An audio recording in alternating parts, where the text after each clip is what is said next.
This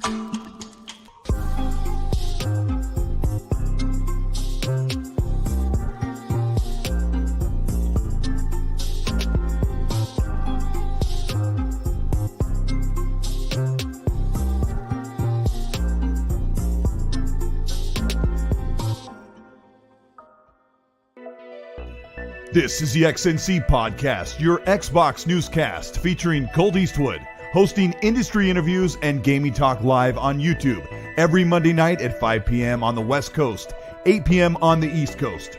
For all of you listening around the world, XNC Podcast is available on demand on Spotify, Google, and Apple Podcasts. Welcome to the show. Join the chat, hit the like button, and let's get into this week's topics with the XNC Podcast live. Hey, how you doing? I am so rusty. I don't even know what to do. I missed a week. I am so glad to be back. I'm Colteastwood, and this is the XNC Podcast, and this is a live show on YouTube, but also on demand on Spotify and Google and Pocket Podcasts and Apple Podcasts. But I'm so excited. The news has been ferocious lately, and there is one game everyone's talking about, and there's a couple games people aren't talking about, which is driving people absolutely nuts. Welcome to the show. I am here with one of my good friends. You know, this is the guy, right? This is that little dude on the internet that is in a big way. I gotta welcome my good friend Miles Dampier of Windows Central. How you doing, Miles? Colt, what is going on, my dude? Excited to be here with you on this fine Monday night. And yeah, you really do feel it when you take a week off. I took a couple weeks off over the holidays, and that first episode, I felt like I could not talk at all. Where's the button? Who's got the button? What do I do? But yeah, shake the dust off. We're going to be doing this thing. And yeah, we got a lot to talk about. Definitely, probably a sprinkle of Elden Ring, maybe a little bit. Just a sprinkle. You and 30-second spot or so. You and I are kind of having a little bit of fun with that on the social media.coms of the Twitters. About how we will be talking about Elden Ring. I'm super excited about some of the stuff that's coming up today. I got to give a shout out to the chat. There's over 190 people here. We got Boss Mod, Lethal Papa stepping in to start cracking knuckles if anybody goes crazy in the chat. And of course, Happy Bomb is in the chat, who is also moderating, and Gaz, and amazing people. I got a couple supers rolling in.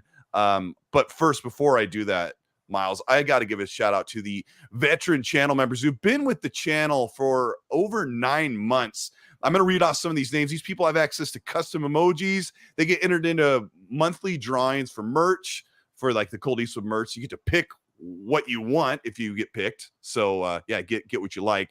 But I got to give a shout out to Zener White, Poochie, Wolf Assassin, DeBlue, Devario 2 Gaming, Fault Lines, Wreak Havoc, Rodney Coots, Gaz, Dark CMF, Betamax, Dante Moody, Alex Wilson, Lord Starkiller, Robert Jackson, Gamer McFly, Assassin Lupa, Nano Polymeth, Suicide King, Yodana Kazada, Phil, KY Bob, William Lanza, and Matt Burns. And you know what the cool thing about this is, Miles? These people I just rattled off, I get to talk to these people on Xbox Live. Like, I get to hang out with them and get to know them, and it's been amazing to it's like the internet is real, Miles.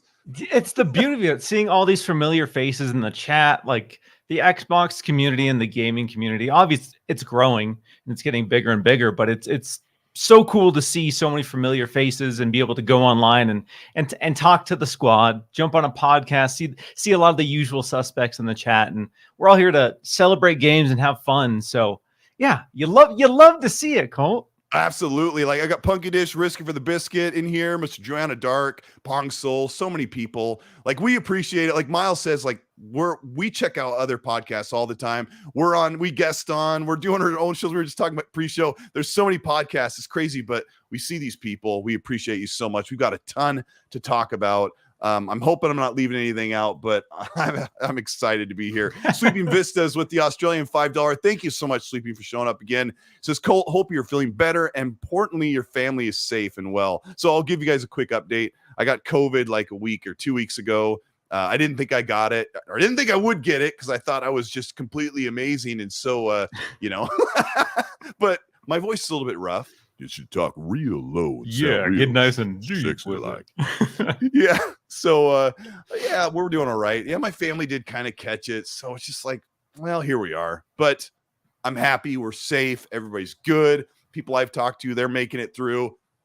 Thank you. And Hargeet Chani with the $2 super chat. He's got his picture in the icon now. I know. I see that. He's ready to become a superstar. He says, "Hey, Miles, Colt, Elden Ring code incoming."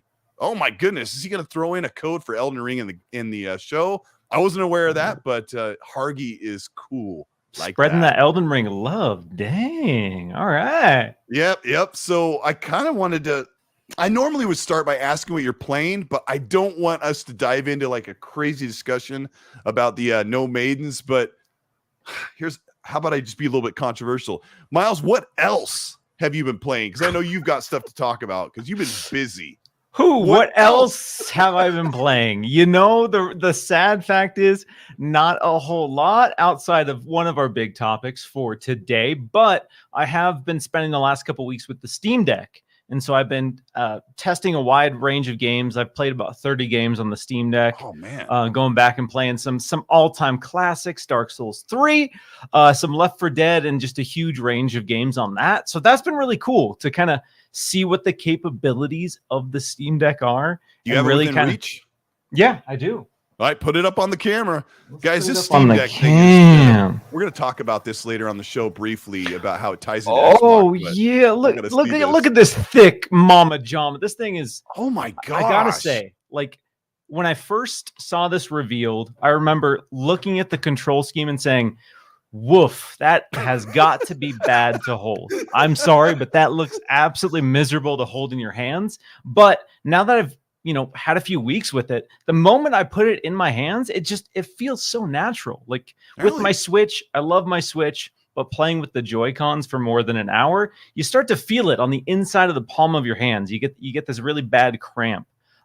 So that is a problem. That's why I mostly use my Switch Pro controller, because it just feels so much better than the Joy-Cons do. That thing is huge. Can you do any sweet ollies off that Steam Deck? Or I mean, close. I did a little comparison on Twitter of the Steam Deck versus a skate deck, and it's big. You probably can't kickflip on it. Wouldn't recommend it. But add another couple inches and we're there. So sweet trucks on your Steam Deck, bro. Unless you got Jinko jeans, this ain't fitting in your pocket. That's for sure. Oh man, that thing is massively huge. I got to ask you a bunch of questions about that later on as that pertains to Xbox, because there's some crazy potential there. But so you've been playing on the Steam Deck, so you've been playing a bunch of different stuff. I'm trying to think of what I won't talk about. I've been playing Grounded with my kids and stuff, but of course we've been playing Elden Ring. We're going to talk about that later on. Yeah, I've been playing pretty much nothing but Elden Ring for a while now. Yeah, my Twitter feed is totally wrecked. So we got to talk about something. I'm sure you talked to Jeff Grubb quite a bit about this on Chatter Days, but we got to talk about Microsoft supposedly talking about bringing back a couple of beloved franchises or beloved iterations of games. Do you know much about this? What have you dug into this so-called Fallout New Vegas 2, which I think is kind of a dumb placeholder name for what is possibly being discussed? Fallout New Vegas. It's one of those cult games, super beloved. There's this hardcore community that really looked at that as the kind of the pinnacle, as Obsidian's take on the kind of 3D open world style that was popularized by Fallout 3. So yes, there are some serious talks, it seems, that they are going to revisit that well, whether it be Fallout New Vegas 2, whether it be Fallout New Vegas or Fallout New Vegas in theory, but a different setting. It sounds like there are some talks within Xbox to get the ball rolling on that, because a lot of people are looking at the Bethesda pipeline right now and saying, okay, we know that Starfield is coming this year-ish, supposed to drop in November. We know that Elder Scrolls is coming years after that. We know the next major project after Starfield is the Elder Scrolls 6. And so people are like, okay, then when is the next Fallout? Are we going to have to wait for Starfield, for Elder Scrolls 6, and then Fallout? We're talking 6-7 years. We're talking post 2026, 10 years, maybe, before the next mainline Fallout. So I don't think Fallout fans necessarily want to wait an entire decade for a new Fallout. So I think something like this, finding another team to be able to step in and use their existing engine and do a kind of spin-off for Fallout fans, I think that is something that they understand has a lot of desire and interests. And there's such a big difference though, Miles. Like, take the clock back for you Fallout fans. In 2008, we got Fallout 3, which is the first 3D first-person Fallout game from Bethesda. And then 2 years later, I'm pretty sure it was the fall of 2010. Yes, right? Help me out, chat. It was actually 18 months later, they put out, in that same engine, a spin-off version, which became Fallout New Vegas. One of my favorites. But when you say a decade, we had Fallout 4 in that creation engine too in 2015. Like, is it possible that a decade later, instead of 2 years later, a decade later, we would play that old 2015 engine style game? What do you think they're going to do? Yeah, because if we're looking at Bethesda, the main team, if the main team is the only people exclusively working on Fallout, it would be over 10 years, I think, from the launch of Fallout 4 to when the next Fallout 5 comes out, because they are telling us that Elder Scrolls is a ways out. They're telling us that they're basically going to ship Starfield and then focus on Elder Scrolls. And then if they're not even focusing on Fallout right now, that means they would have to get close to shipping Elder Scrolls before they seriously go all in on Fallout. So yeah, when I say a decade, I'm not saying a decade from when Fallout 4 launched. I'm saying that's like, unless they have an external team jumping on it, if this is tied exclusively to Bethesda and their mainline projects, yeah, it would be a long, long time before we get a Fallout 5. So here's the problem. The responsibility falls on Obsidian. Like, Obsidian, do your thing. Josh Sawyer, who was a major player in the creation of Fallout New Vegas, and a lot of the stuff that came behind that with Chris Avallone and there's some other people that were big on Fallout New Vegas back in 2010. Sawyer backed off of Twitter yesterday or this morning. He said, "I'm done. I'm sick of everybody asking questions. Don't DM me. Find me elsewhere." He jumped off of Twitter, I think because of this news beat.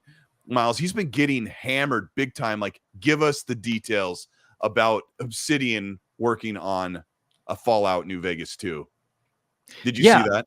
I did see that. It's one of those situations where it's got to be kind of frustrating and annoying to be involved with the team and then have if that is true, to have that information out and then to have all these people go online and just bombard you with questions about it. Something you obviously can't talk about. Even if this is confirmed, he can't be on Twitter casually saying, "Yeah, absolutely, this is what we're doing for it. This is going to be the setting. This is going to be the game." But people, they're hungry for that, Colt. They're hungry for those deets. So they're just going to hammer this guy until he just says, "You know what? I don't even want to be online. I'm sorry. I'm out. Peace out. Good luck. Godspeed." And yeah, it's got to be kind of frustrating. So where do you think Jeff Grubb was hearing this stuff? Like, what did he have to say that any fans of us who I wish you could see it right now. If you've followed me on Twitter and Instagram, I have a huge Fallout New Vegas sign this big I created. It's on my wall above my TV right here. I can't flip the camera, but I'm a big fan. So this is talk that he's hearing that Microsoft just wants to tap into these franchises. Yeah, it's again, I have talked to Jeff. I don't know what his source is in terms of who exactly he's getting this information from, but again, Jeff is somebody who I trust, I know personally, and wouldn't casually throw around information like this. Obviously, nothing is confirmed until it's confirmed. Nothing is official, but yeah, Obsidian, if you look at their track record, they're one of the most efficient teams under Xbox Game Studios right now. Those people can just crank games out, and it's quality. They're able to deliver games at a rapid pace that people love. And if you can tap into that, and with a franchise as beloved as Fallout, and now we're kind of in this golden age of Obsidian. Obsidian has proven themselves, and they're not this kind of niche cult studio anymore. They are one of the flagships for Xbox now. So tying into Fallout, a Fallout New Vegas 2 from Obsidian, you can bet people would be very excited to see that officially revealed. Oh yeah, because Obsidian did what Bethesda don't with Fallout, like the factions and how everything seemed to matter even more that you did in the game. Because I played so much, I think I've beaten Fallout 3 twice. I've beaten Fallout New Vegas probably 4 times at least, and I just know like that sense of choice is so strong and so potent in Fallout New Vegas. Miles, here's the other thing. Like you're talking about how Obsidian cranks out games. Like, what's their pipeline look like? Because Josh Sawyer's like, look, leave me alone. Because, like, what are they doing right now? I mean, obviously there's Avowed. Obviously there's the Outer Worlds 2. There's Pentiment as well, which is in the works. So that's at least 3. And one more they're shipping in full this fall. Grounded. Grounded. Okay, Grounded. Okay. Yeah, yes, Grounded, like, and I know people are like, oh, that's just a preview game, but they're opening up large sections, like a fifth or whatever of the map at a time so they're going to have a couple big updates this year before they release in the fall. So that's like a big building thing. So they've got Pentiment, which is a smaller game, like a narrative driven game. Like you said, Outer Worlds and Avowed's probably going to launch. Miles and I are just speculating. I'll just say Avowed is probably going to launch at the end of 2023. That's what I'm thinking. Yeah, I would say 2023 for sure. But in terms of the window, I would say it's kind of up in the air. There's people throwing around earlier. There's people throwing around Q1 potentially of 2023. But yeah, for me, officially, all I'll say is 2023 for Avowed. I think we'll know. I think depending on how they show Avowed at E3, the E3 showcase. We're called E3. Yeah, E3-ish. So if you're Josh Sawyer, like he's one of the leads there, one of the head leads there at Obsidian, he's getting bombarded with this, and he already knows that they're trying to release 3 games in the next year. Oh, it's got to be so frustrating. But like Todd Howard told Ryan McCaffrey of IGN, like, we have Fallout 5, like we have a white paper, like I have a 1-pager on it. Yes, he wished he could wave a magic wand and create it, but I think what he doesn't say is, we want to make Fallout 5. We just need 5 years to do it. And Hargeet Chani has been talking to me. He made a great video on his YouTube channel. He started a channel and he did this 10-minute breakdown of why games take so long now, when in the Xbox 360 generation, we would get 3 to 5 iterations of a franchise in one 8-year generation, right, Miles? So yeah, right now you'll be lucky if you get one major franchise per generation, because games take 5+ years, and we're still going through a 2-year pandemic. So let me read that super from Hargeet and a couple others. He says, Colt, he's thank you for the $5 to say this, Hargeet, but he says, remember my comments about games taking forever to make now? We need to have games take as much less time to make. Fallout New Vegas took 18 months to make. So like we have to run this middle ground. Like, Miles, are you okay with a game taking 2 years to make if it's just not as long and it's not as groundbreaking? I think it's perfectly healthy and perfectly acceptable to have a good balance. Because yeah, there's going to be the transformative huge games like Starfield, the games that they've been working on for years and years and years. And then there's going to be stuff like the Outer Worlds 2 that kind of comes out with it within a few years of the original launch. And I think that as long as you keep that in mind with the scope and the scale and how you present that, yeah, I'm absolutely fine with it. I don't need every single game as much as we're going to rant about Elden Ring and how much time I'm putting into that. I don't need every game to be 100+ hours. I really, really don't. And I'm perfectly fine with some smaller digestible stuff to kind of, break up the big, humongous, endless time sink games. Right. I'd ask the audience in the chat, seriously consider this. Think about when you were playing on the PS3 and the 360 during that era.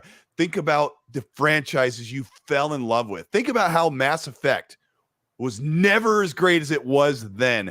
Think about how amazing Fallout was. Remember Borderlands 1 and 2, how amazing those were? I mean, these are my favorite games. BioShock. Think about all those franchises that took 2 to 3 years to create. And look at what we've gone through this past generation where games took a lot longer. So I'm kind of with Hargeet. Like, do you need a game to be 60 or 80 hours, or can it be 30 and still be like win you over? Think about that. Don't speak on it now, but we'll Well, we'll get into that. The one last thing before we step off the Fallout stuff, is there any merit to these Fallout remasters that Microsoft supposedly wants to get created or get revived? Yeah, I think that's going to be an interesting approach for Microsoft. I can't say definitively if that's going to happen one way or the other, but when you look at the strategy and we talk about games taking forever, we're talking about games taking 5+ years to develop. And I don't think that's changing the expectations for what a game is, especially on the larger triple A side. That's kind of, they've set the tone. They've set the expectation with all these huge games that people look at as the pinnacle of gaming. Mm-hmm. And so remasters and kind of collections, like if they did a Marcus Phoenix collection, you better do that. I swear. Stuff like that, leaning into Fallout legacy titles, Elder Scrolls legacy titles, and basically bringing those to a new audience with some enhancements. It's a great way to fill the gaps. Sure, it's not going to, blow everyone's mind, but it's a good way to have a good marketing beat every year or two to say, hey, while you wait for Fallout 5 in the next 7-ish years, play this, play a remaster, play this little soft remake that we did here. Okay, I'll ask Miles and the chat, knowing that you can play Fallout 3 in New Vegas, back compat with FPS boost, are you hankering for a $60 remaster of Fallout 3 or Fallout New Vegas? No, it's not something I personally, but listen, it's going to be different for everyone. There are people who would be lined up around the block to get a Fallout 3 like true remaster.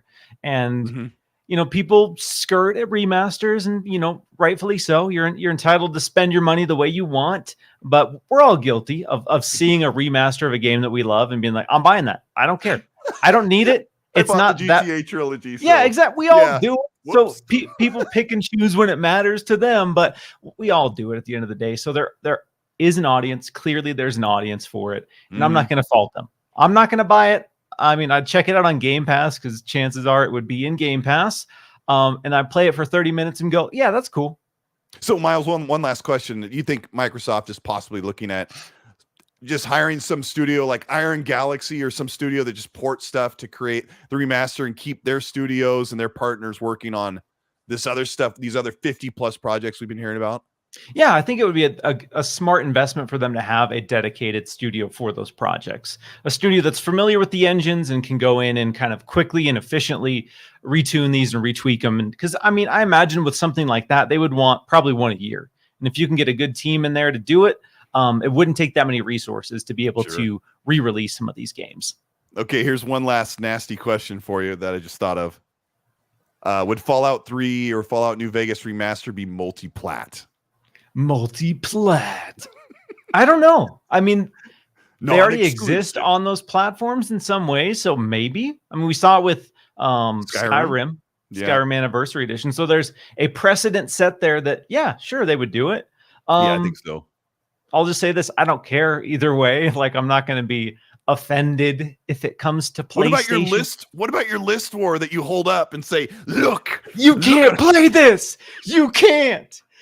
No, I would not care either way, but yeah, it's an interesting question. It's an interesting question, Colt. Yeah, think about it, chat. Think about that. Shout out to Mo B for the super chat with the $10. Thank you. Mo B and I talked while I was playing Dying Light. We were just talking while we were playing separate games, but really good guy. Glad I got to talk to him on Xbox Live. He says, Colt, it's good to see you back and doing well. Everybody get hyped. Show some love. Colt is an awesome person. Thank you so much. I forgot to kind of plug the show, but I'm here with Miles Dompierre of Windows Central. This is the XNC podcast. We're live on YouTube. This is also on demand on Spotify, Google, Apple, Pocket Podcasts, and audio versions to check out after the fact. But if you're having a good time, if you're going to learn a couple of things, if you think that Miles and I are super handsome, then minimize the chat and give us a thumbs up. Let's get those thumbs up to show the support for the show. Got a couple more supers I'll read here before we get diving in to the more of the news. Steve Perry with the $5 says, love seeing these two legends together. Just want to chime in. As of November, Todd Howard said to IGN they have a one-pager on Fallout 5. Yes, he did. Space Stovakin with the $5 says, I think it's the best option is to collab with Bethesda, Obsidian, and Exile, or at least Obsidian in exile, for Fallout OG devs to take back the IP to its roots. I mean, in exile and Obsidian, they kind of come from the same background, right, Miles? Yeah, same era, Interplay. same legacy, kind of PC tactical RPGs. That was kind of where both of those companies came from. Yep. In exile used to be part or used to be called in Interplay, and they're heavily involved with Fallout New Vegas and the Fallout 2 PC game. They even brought their old music. I know Fallout New Vegas like the back of my hand. There are songs that are from Fallout 2 that are in the world in Fallout New Vegas. They're super creepy. Check it out sometime. Scooter with a $5. Thank you so much. This Colt, long-time listener, first-time caller. I love that. He says, I'm glad you're back, but you still kind of sound like poop. Take care, brother. Yeah, I hate this. I was running errands today in the car. I can't even sing along to my music, like, because I said my voice cracks. But I'll be back to normal. I promise. But at least, like Miles said, I've got the sweet bass. That's right. Here. Lean into that. Lean into that bass. Listen to Miles trying to go low. One more time, Miles. Lean into that thing. Lean into that bass. Arby's, we got the meat. Flame, thank you so much for the $5. Says, don't worry, Fallout fans. The pain of waiting for a game for nearly a decade or so won't hurt as much as you think. Signed, a Fable fan. A decade for Fable, Miles. True. Them's the facts right now. As a Phantom Dust fan, let me tell you, that's nothing, dude. How long is that wait? Oh, God. Was it 2004, I think? 18 years or some crap? Yeah, we're coming up on 20, bro. We're coming up on 2, the double decade wait. So, just keep putting those little hints out to Philly D. Spencer. Yodani Guizada, he's been a member of this channel for 26 months. He's amazing. He's got the Master Chief icon I drew up. He says, I'm back. Good to see XNC back with my 2 favorite Xbox content creators. I think he's talking about us, Miles. What? Oh, that's sweet. Little sweetheart. He says, I've missed your dulcet tones harmoniously closing the air of FUD. Yeah, there's been some crazy things that people are upset about. Did you hear about this one, Miles, where the PlayStation fans were excited that the UK physical sales of Elden Ring were like 83% compared to Xbox? Yes, I did. Speak on that. Like, can you put that in perspective for the audience? 83% on PlayStation. Yeah, so it's important to understand the context of data before you start throwing it around. So with this, they were looking at the UK physical sales charts for Elden Ring, and they saw that it was like 80-some% PlayStation, 17%-ish for Xbox, and like 3% PC. So already, like, that data is wildly skewed because... Wait, who was buying Elden Ring on CD-ROM? Exactly. Who's buying a physical CD-ROM? And then you look at Elden Ring being like at almost 1 million concurrent players on Steam, and you're like, 3%? Like, you couldn't take half a second to do that simple math and understand that this is not the total sales for Elden Ring. It is total sales physically for one specific region, which is, it's when you're using that as, data for that market, that is interesting when you're talking about. You could say sales of UK versus US. A round number would be there's about 50 million residents in the UK and about 500 million in the US, right? You could say, well, there's a proportion there that probably translates, but the physical thing is the big slap in the face, right? Like, who's buying physical games, and what's the proportion of that? Exactly. It's such a small demographic in this day and age. We are constantly seeing data that suggests more and more people are buying digital. We're now at the point, especially in the US side, especially when you're looking at the Xbox ecosystem in particular, a huge percentage of the user base is doing digital, way more than they're doing physical. So again, that data is interesting to look at, but don't use that as the end all be all for, this game is a huge flop on Xbox because the UK physical sales are 17% versus whatever percent. I also think that Xbox consumers are more motivated or more rewarded to go digital just because of Game Pass being a massive thing. And we know that it's probably about 70% is some of the numbers we're hearing. Probably about 70% of console on PlayStation or Xbox are digital, are mostly digital. So Yeah, it's funny. Hargeet Chani with a $5 super chat chimes in on this. He says console percentage in the UK, 85%, PlayStation consoles, 15% Xbox. Gee, you think the sales will reflect that? And he says, sigh, ponies. So, yeah, it is. Yeah, it was an interesting thing. I thought I would just pop in here. But let's see. We got Dark CMF, who I've been talking to on Xbox quite a bit. We've been having some good jokes. And if I ever bring up Backstreet Boys and he does NSYNC lyrics, I'm gonna have to slap him. But he says Xbox needs to push the modding capabilities on console with this new gen. Bethesda games have infinite replay value with mods. So yeah, there are more mods on the Xbox and on the PlayStation because of the allotment of room for those that they have. But yeah, they need to do a lot more with modding. Let's see here. I got to get into the next bit. This one's really quick, but I got to ask you, Miles. I don't know if you use the GameDVR to capture footage and share it, but as a content creator, it's really important. And for big fans that want to share what Xbox games look and feel like, the GameDVR is so bad. And Jason Ronald's team has promised to fix this for well over a year. I shared a clip of Elden Ring today that was so dark, I had to change all of the visual parameters to even get it visible. Have you worked with this at all or had these problems? Yes, it's something I've complained about on my own podcast multiple times because when the Xbox DVR launched on the Series X in particular, it was so miserable. HDR is still broken. Yep, but audio was broken initially. A lot of colors were completely broken initially. Artifacting was there. Drop frames were there. They've made some improvements. So now if I turn off HDR, it's okay-ish. But again, I've been doing that since 2018, but yeah. Yeah, exactly. You can't use HDR on clips. And like you've brought up, there's still a ton of issues. I also posted an Elden Ring clip, and it was incredibly dark. So much darker than on any other display. Dark.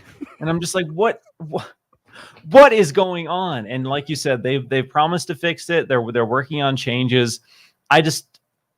For me, as someone who prefers Xbox, I enjoy the Xbox ecosystem. When it's better on Switch, when it's better on PC, when it's better on PlayStation, it's especially frustrating. Because like you said, I want to record clips. I use them for work. When something cool happens and I can get a clip and use it. Yes. There are times where I bring it into Premiere Pro or whatever and if the clip is just completely busted and I'm just like, I can't even use this clip. And it's for a 30-second clip to be completely broken frequently. It's a little frustrating. Yeah. I don't want to get in this too long because this isn't like a lot of people's concern. And it's one of the reasons why it's not at a high priority to be fixed.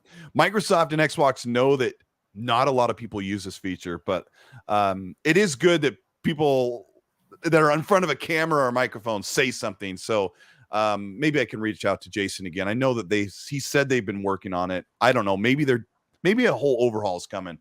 But I don't know. We'll see. Let's see. Hargy Johnny with a $2 super chat says, say it, Colt.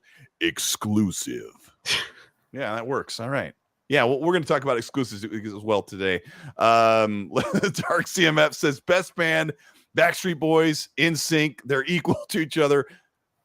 Hit the like button, chat. Yeah, thank you so much. Well, enough of the GameDVR. Let's talk about Street Fighter. This is a massive like world fighting game franchise that has been hidden away by the PlayStation for a decade. What in the heck is going on with this terrible logo, and where do you think it's going? Street Fighter 6. So yeah, it's the old Capcom countdown timer officially came to a close, and we got the reveal of Street Fighter 6 with thick as a brick Ryu. And yeah, there's been a lot of speculation since it was revealed, as there will be with so many games moving forward, about exclusivity. Colt, is it going to be a PlayStation exclusive? And obviously Street Fighter 5 was a PlayStation 5 exclusive. There were talks behind the scenes that it sounded like PlayStation came to Capcom because they were kind of struggling on the publishing side with this, and leverage that to get that as an exclusive on PlayStation. Unfortunately, Street Fighter 5 launched in a pretty mediocre state.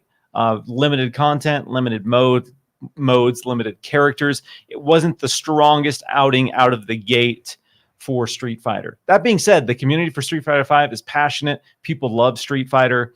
But when you compare that to Street Fighter 4, that was a cultural phenomenon. Street Fighter 4 was such a massive release, and that was a big multi-platform release. And fully playable on your new Xbox as well through Back and Pat. It's always been there.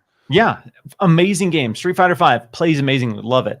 So moving forward, I know Sony has invested in Evo. They bought Evo. So they obviously have a focus on making sure that there is this synergy between PlayStation and professional fighting games. And Street Fighter is one of the biggest ones there. So in that sense, I could see it being a PlayStation exclusive. But also, I think if they're looking at the wide appeal and the basically overall pull for this game as a serious, legitimate competitive fighting game, multi-platform makes a lot more sense. And that's what I'm hoping for. I would love to be able to play it on Xbox. And I think that is the smarter move in terms of making this a platform for competitive fighting games. Yeah, I feel like that Street Fighter 5 got held back and held down by being a PlayStation 4 exclusive. Were there big sales numbers on that? You said the community's passionate. Like, everyone's always been passionate about Street Fighter, but did it lose its potential by being money-hatted by PlayStation? I mean, potentially. I don't have the sales figures handy, so I can't throw anything around with any shred of accuracy. I'll look real quick. Yeah, so let's see what that is compared to Street Fighter 4, because that would be an interesting kind of point to discuss. Because, yeah, exclusives are important to the people who are 6 loyal million to that platform. On 5. 6 million. And then if I look at 9 million multi-plat for 4. Okay. So not too bad. So I would say I was wrong. That didn't really get held back too much. Like, could have been. Yeah, 6 million versus 9 million, still a successful exclusive in the grand scheme of things. But compare that to Mortal Kombat, Colt, which has had a huge resurgence and has really blown up and has become one of the best-selling fighting games of all time. And so there's been this weird, in my eyes, like a drop in the overall popularity and mind share of Street Fighter and a rise in Mortal Kombat. Ah, okay.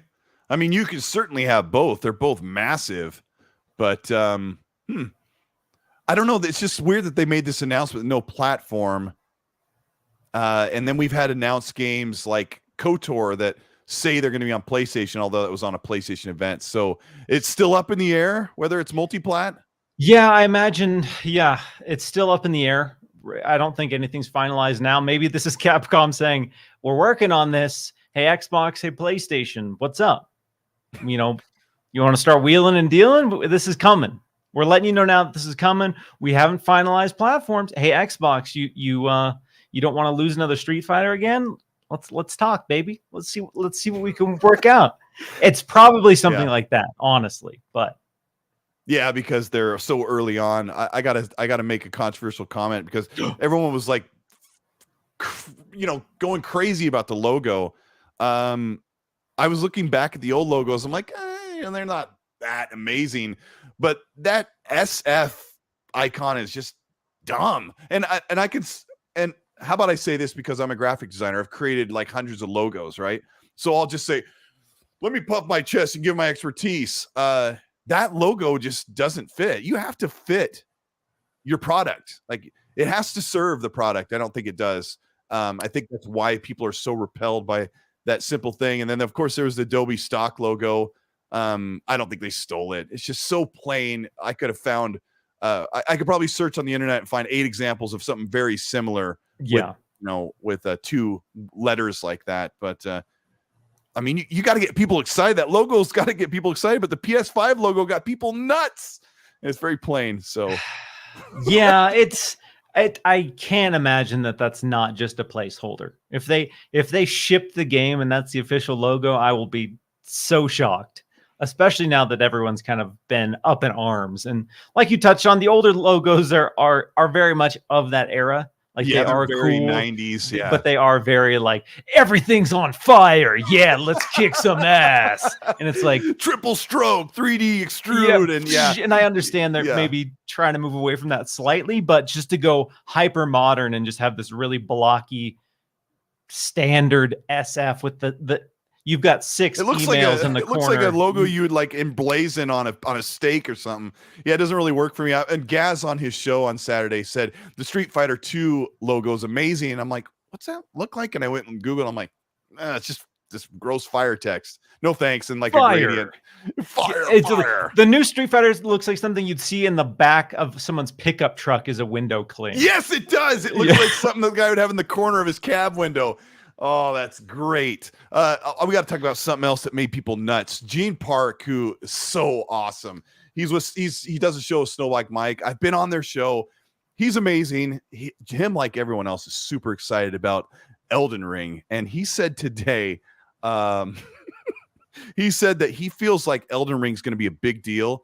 I should look it up and say it exactly word for word. But he said that Horizon Forbidden West on PlayStation was so quickly forgotten because it's a one and done. Oh no, don't say he said it. He said the forbidden text. He said, and I got to give full disclosure, Miles, like I'm a crazy like Xbox fan, but I do not subscribe to the phrase one and done. I don't endorse it.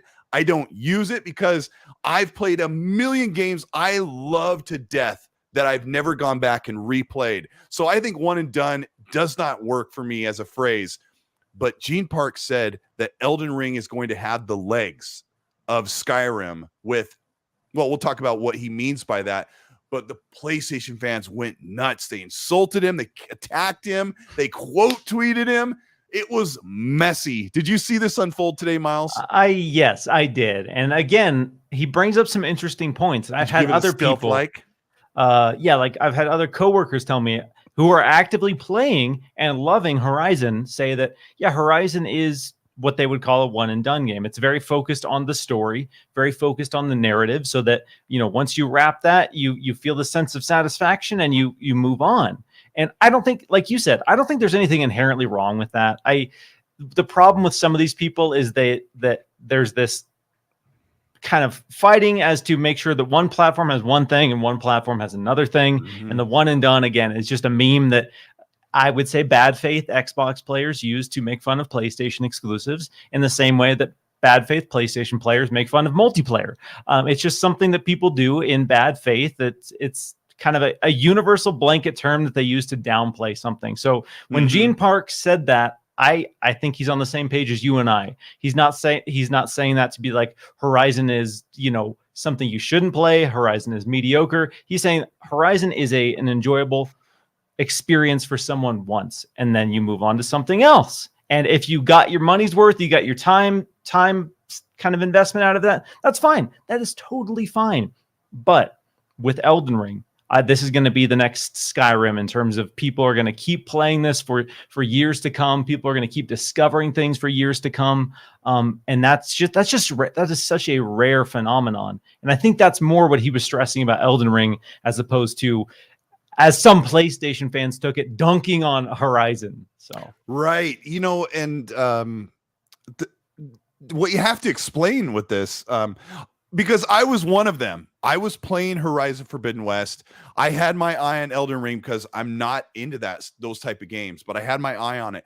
I was playing Horizon when Elden Ring came out. I pushed Aloy into the bushes over by a robotic dinosaur, and I walked on to Elden Ring. And it's just something you can't deny. The allure of Elden Ring, I'm not going to get back to Horizon Forbidden West for a little while. But the other thing about this, Miles, is as a character like Aloy, there's really only one way you're going to play through the game. There may be some perks you didn't unlock. It doesn't really constitute a second playthrough like you will from Elden Ring. And why is that? What makes Elden Ring replayable?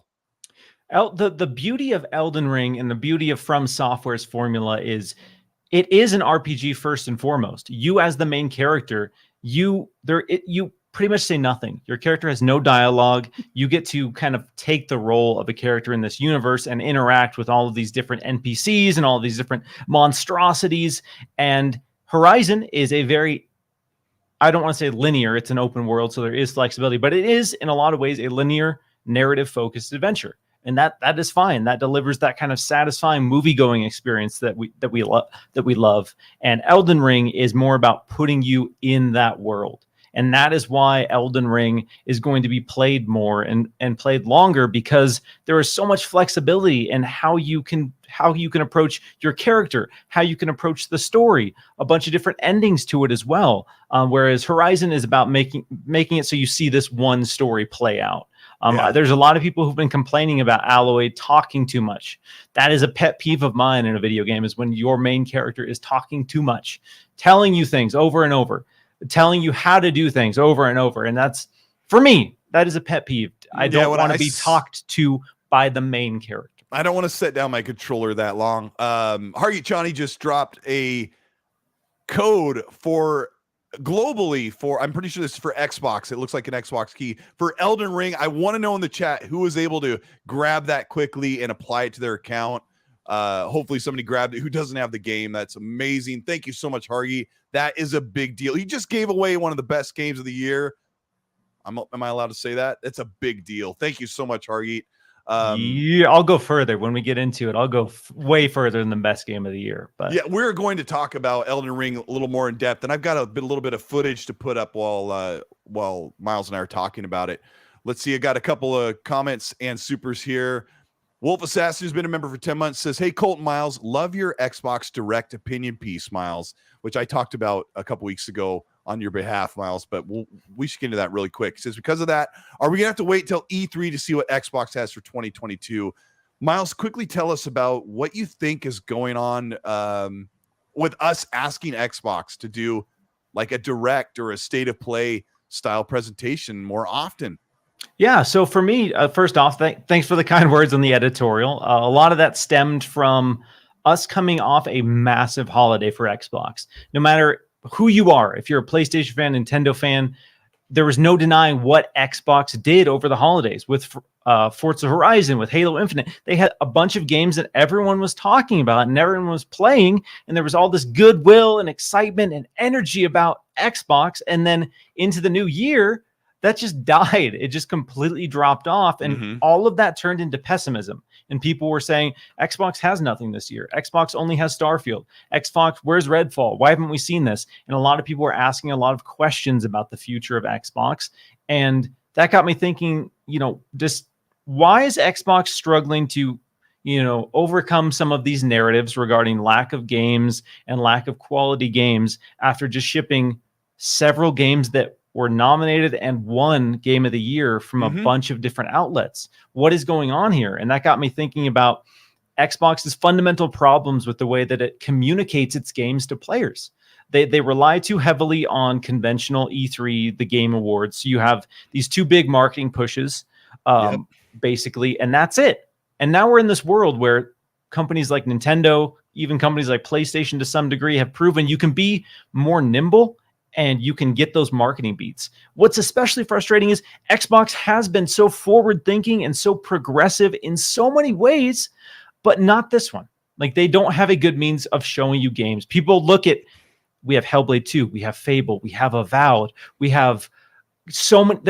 I put out this massive list of games that were on the horizon that are Xbox exclusives, and people are just like, Xbox has no exclusives. We don't know what this looks like. I haven't seen gameplay. Why should I be excited about this? And there were a lot of, obviously, people who were just there to, stoke the fire and start a fight. But there were a lot of legit questions from Xbox fans who were like, I don't get it. I don't get why you're not showing me things. And then you also have people who, whenever a game is released, they go in and compare it to the launch trailer and say, you're downgrading games. And it's a frustrating back and forth where you're in a lose-lose situation as a publisher, because if you show something too early and it changes, people are mad. If you wait too long, people get antsy because they want to see it. And I think Xbox is gun shy to show their stuff right now. When you're talking about all those big games, they also have some medium size to big games that are not their first party stuff that is like MIA. And they're in this situation where, like you said, that they don't have an answer for it. It's like, what is there to answer for? If you work in marketing, you put together a team and say, let's put together a showcase of 12 games and let's shoot for May, or let's shoot for April to have a showcase. Let's show this stuff. Let's talk to those, like there's 50 projects, right, Miles? Let's talk to 30 of those people and say, hey, who has something ready that wants to show? We want to do a showcase. We want to get 12 people. Who is ready to be in? We'll vet through everybody and we'll put something together, right? And they really shout out need to to my do... mom for calling me while I'm doing the show right now. She's like, Colteastwood. No. Come, dinner's ready. Come. Xbox, in my opinion, needs to do a quarterly presentation of some kind. Yeah. And it doesn't have to be only first party stuff. We see other people lean into indies and third party, and you can put together a showcase of really cool stuff, especially with the sheer volume of games that we know for a fact are launching into Game Pass. We know like a dozen games per month are coming to Game Pass. Why isn't Xbox leveraging that? Nobody Saves the World. Nobody Saves the World was a banger, and there was no marketing push for that, and that launched in Game Pass. Why on earth wasn't there some sort of presentation to get people excited? How are you hearing about what's coming to Game Pass if you're not on Twitter? That's you're the only not. place I You're see not. it. You're just not. You're browsing the app, or your friend saying, "I checked this out," which has weight, as we've seen. Word of mouth means a lot in this day and age. So Xbox, give. I'll take a second job on. Like, I can help you with this stuff. This is stuff we do. I mean, it really literally comes down to, Miles, like your Xbox Direct thing, when you said that, it was so perfect. It literally comes down to talking to developers, asking, and this is all they need to do. Put together 3 to 6 minutes of gameplay that they like cut it together, and then have one of their developers or one of their voiceover persons just walk you through the game. This is our open world action adventure game that we've created, and we've, off the legacy of games we've created like this and this. We want you to feel like you're doing this in the game. And so we've created a game where you can be immersed in this world. And here's the world, and you'll get to do this. And these are the type of weapons or kind of combat you'll encounter in this game. And just say that for 3 or 5 minutes. And then when it's done, upload it to the whatever pack. And then Xbox can put this together and put them in after in with some logos, and then just upload it and say, Miles, because when you said the quarterly updates, like, they really only need to do a late winter or early spring event. They've got June for E3, which is massive, and then hold out their fans until December for the Game Awards. 3 times a year might be just right. Am I crazy? Yeah, I mean, it would go a long way because, again, a lot of it comes from people filling in the silence with pessimism. And maybe that's a fundamental flaw of us as human beings, that we take silence and we fill it in with negativity. But right. Still, there are ways that Xbox can go about this process, because Xbox has so many games. And what's frustrating as people within the Xbox community is there isn't that same feverish energy surrounding a lot of Xbox presentations with a Nintendo Direct, with a state of play. And the state of play, honestly, as we've seen, is pretty hit or miss. Even Nintendo Directs aren't always, of course, a megaton bangers, but they have this illusion, and they've set this precedent that anything's possible. And so that's why some of the speculation goes through the roof. People are just saying, oh, dang, this is going to be it. Mother 3 is coming. Mother 3 is finally happening. Let's go. Breath of the Wild 3 confirmed. And they feed into it because Nintendo has done that before. They've had those moments where they hit you with something and you're like, oh my God, they did it. And Xbox has done it too. Their showcase last year, I think, was probably the best that they've ever done. So I'm not trying to downplay the progress that they've made. I'm complaining about their consistency. I feel like they don't have they don't have consistency, and that is a huge problem for a lot of people. Invested. The casual audience, they don't care. They'll hear about something randomly, and they'll see it in the store randomly and go, okay, cool, I'll check this out. But the people like you and me and the people in the chat who want the information constantly, they're getting antsy, Colt. They're getting really antsy. I really feel like it's not a whole lot of work. Like I've said, if you reach out to a lot of those studios and say, hey, do you have anything ready? And if they say no, because I don't want studios showing stuff when they're not ready, they don't like that. They don't want to. But if you reach out to like Compulsion, and Compulsion happens to say, yeah, like we've already recorded some stuff that looks really cool. You want us to cut together some stuff and create something? And Xbox is like, absolutely. We're putting together a show in March or whatever, or April. Are you ready? I always make the joke, like, send me the footage and I'll put it together in one day. I'll sit down one day and I'll create the event. I'll send it for review and we'll go from there. Let's do it. But I don't know. Maybe I'm crazy. Let me read a couple supers here. We got Hargit Chani. Thank you so much for the $5 super chat. He's keeping the lights on over here at the XNC podcast. He says Street Fighter 6 needs to come to Switch as well. Steam Deck, Xbox, PC, and yeah, I guess it can also come to that PlayStation console too. And then he does a little wink emoji. He's a good guy.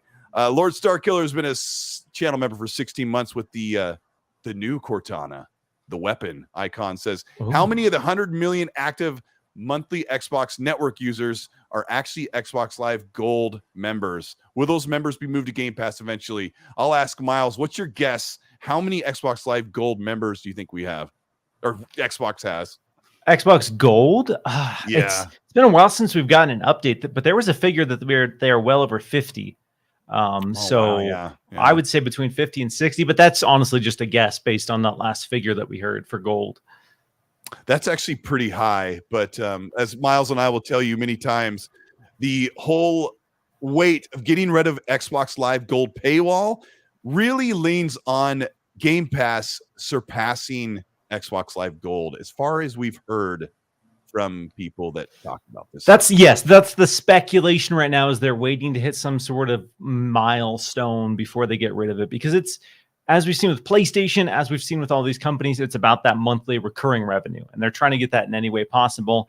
And as much as people like us are going to go online and say, Xbox, why are you being mean here? Why are you making us pay for gold? We don't want gold. We don't like games with gold, blah, blah, blah. They're making a ton of money from it every single month. And so as much as we want them to do it as a business, they're probably not going to just be like, we understand, we're going to be cool, and we're going to say we don't want this money every single month, and we're just going to eat the cost until Game Pass gets to what we want it to be. As much as we want that, I don't think that's gonna happen.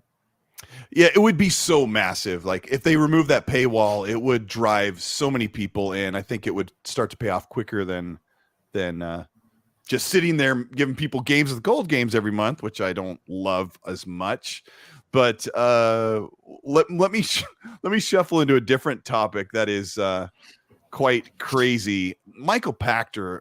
I know not a lot of people like this. I think the guy's great. I've been watching him for a decade. I've watched him on Game Trailers channel through his industry analysis. The guy works for a major company, or has worked for major companies that work with financial stuff related to entertainment business and gaming. So he speaks up and gives all these predictions. And he said the other day on his Sifted channel that he works with, I don't know if you guys knew who Michael Pachter is, but anyway, he said that the Activision Blizzard thing could change how Xbox is going to handle Bethesda's exclusivity. He says, bookmark me on this, Michael Pachter says. He says that the FTC will come back through this Blizzard Activision merger and make a stipulation that Xbox has to look at their exclusivity for Bethesda games. It will change the whole thing where Phil said, we want our games to be exclusive where Game Pass exists. He thinks that the FTC will say, we want you to look at bringing Bethesda games to PlayStation. Miles, where are you at on this one? Everyone knows I'm nice. I'm a nice guy, generally speaking. I'm not going to just throw shade casually. But Michael Pachter, he likes to have a lot of inflammatory takes for the sake of being inflammatory in his current day, in my opinion. He says a lot of outlandish things that are not grounded in any sort of reality. I think this is a prime example of that. The fact that he is suggesting that the FTC is going to make a company basically go back on an agreement that already signed with another publishing company to change the terms of exclusivity because of a deal that has not been finalized yet as part of the terms of this deal is absolutely outrageous. I'm sorry. It is absolutely outrageous and unfounded. So I know people are taking that and getting mad, but that's what Michael Pachter loves. I'm sorry. Michael Pachter loves to get out there and make people mad. He gets off on it, I think. But yeah, because in 2008, when I was watching him, when he was pretty prominent, with the Jeff Keighley era game trailers. Like this was a time when I really got really into like the details of gaming and the business behind it. Michael Pachter was one of the guys to listen to when he spoke. He knew what he was talking about, and the stuff he said came to pass, but maybe that's sort of gone away as he's kind of changed his vocation. But how do you say that Pachter, without being rude, right? He's got a long legacy of being a respectable figure in the video game industry. And then you look at his recent track record of comments and speculation, and it's wild. It's, I'm a fan of some wild speculation every once in a while, but yeah, like don't present that as the reality here. So yes, that whole situation, I don't believe there's any world whatsoever where Bethesda is now multi-platform as the terms of this Activision Bethesda deal at all. So that's where I'm at. Yeah, and I wish I would have. Hogue Law did a whole video on it. Tim Dog and I kind of raised the question to him. He sat down and made a whole video about it today. So please go check out his channel, and we should read into this later on. And we'll come back around and check this out. But I think I'm with Miles. Like, they're not going to go back and tell them. Like, at this point, there's so many games that Bethesda and ZeniMax are going to make that'll still be on PlayStation in weird ways for, like, the online continuing stuff and remasters like we talked about earlier in the show. So, yeah, that's kind of crazy. Let me grab a couple supers here. We got KY Bob, who's been a channel for 29 months. Oh, I feel like my voice is just but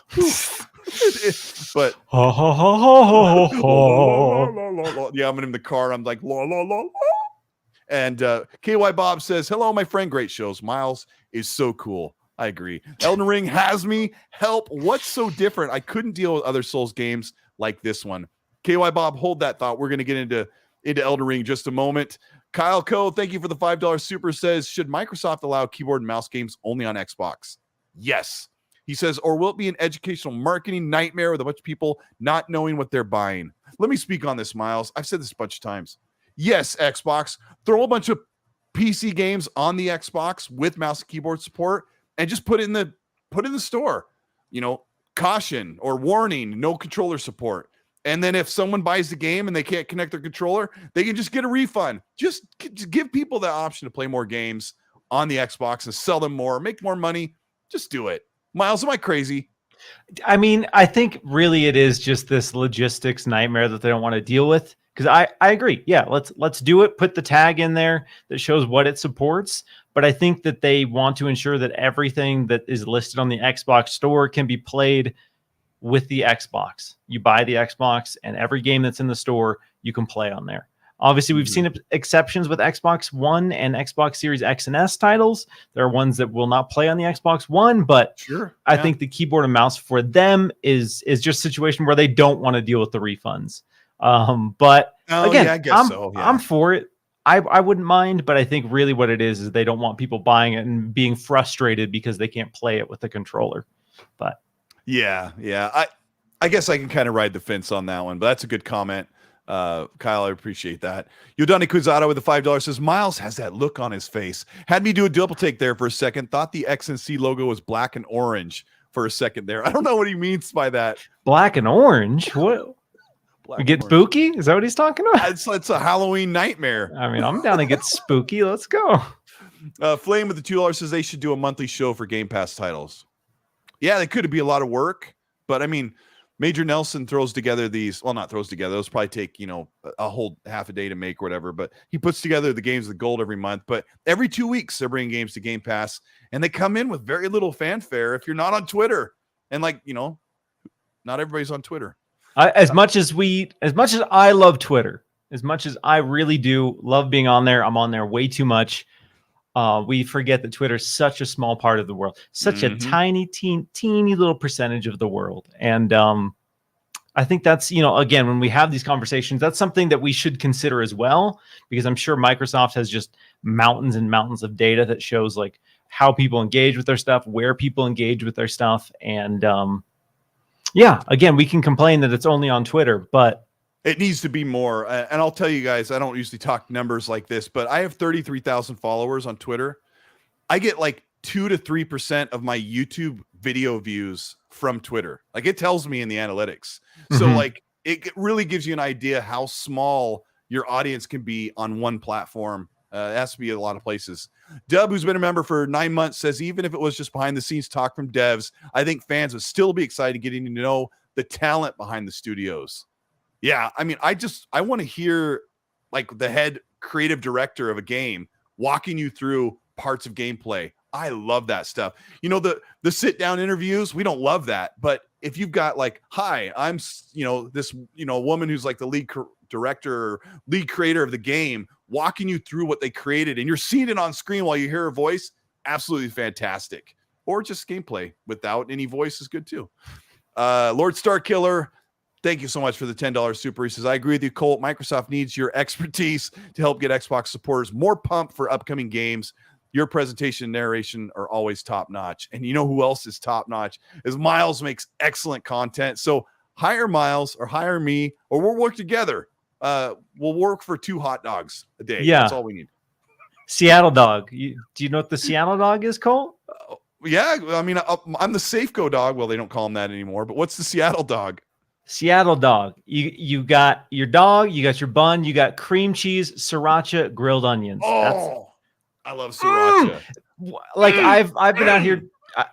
I come from Seattle, but every place I go, like I look to see if any hot dog joint has a Seattle dog, and I have to educate these people on what it is because nobody puts cream cheese on their hot dogs, and it is a absolutely game-changing experience. It is so good. And then sriracha. And you say grilled onions or onions? Yeah, little grilled onions on top.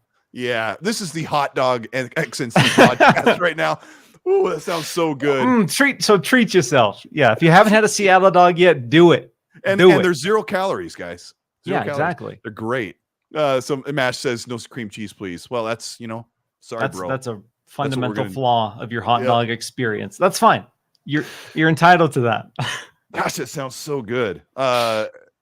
Risk it for the biscuit. He's another awesome person that I got to hang out with on Xbox Live. He's hilarious. He gives the Australian $5, which is that's the best $5, the Australian. He says Xbox has been too quiet of late. We've got so many games coming, but no info from them. Redfall is due in the summer, 4 months away, or maybe 6. He says we've seen nothing. Doesn't it really, if they don't talk about the games or they don't say they're going to do any type of updates, doesn't it feel like nothing's coming for a few minutes? Exactly. When they tell us Starfield's coming this summer and we're like 4 months away from summer and we haven't seen it, people are like, I don't know, dog. Is it coming this summer?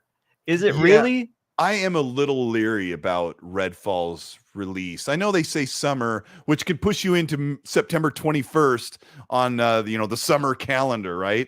But I guess at E3 we'd see a big showcase of it where it looks done, and then it would release in September with like maybe some online multiplayer betas.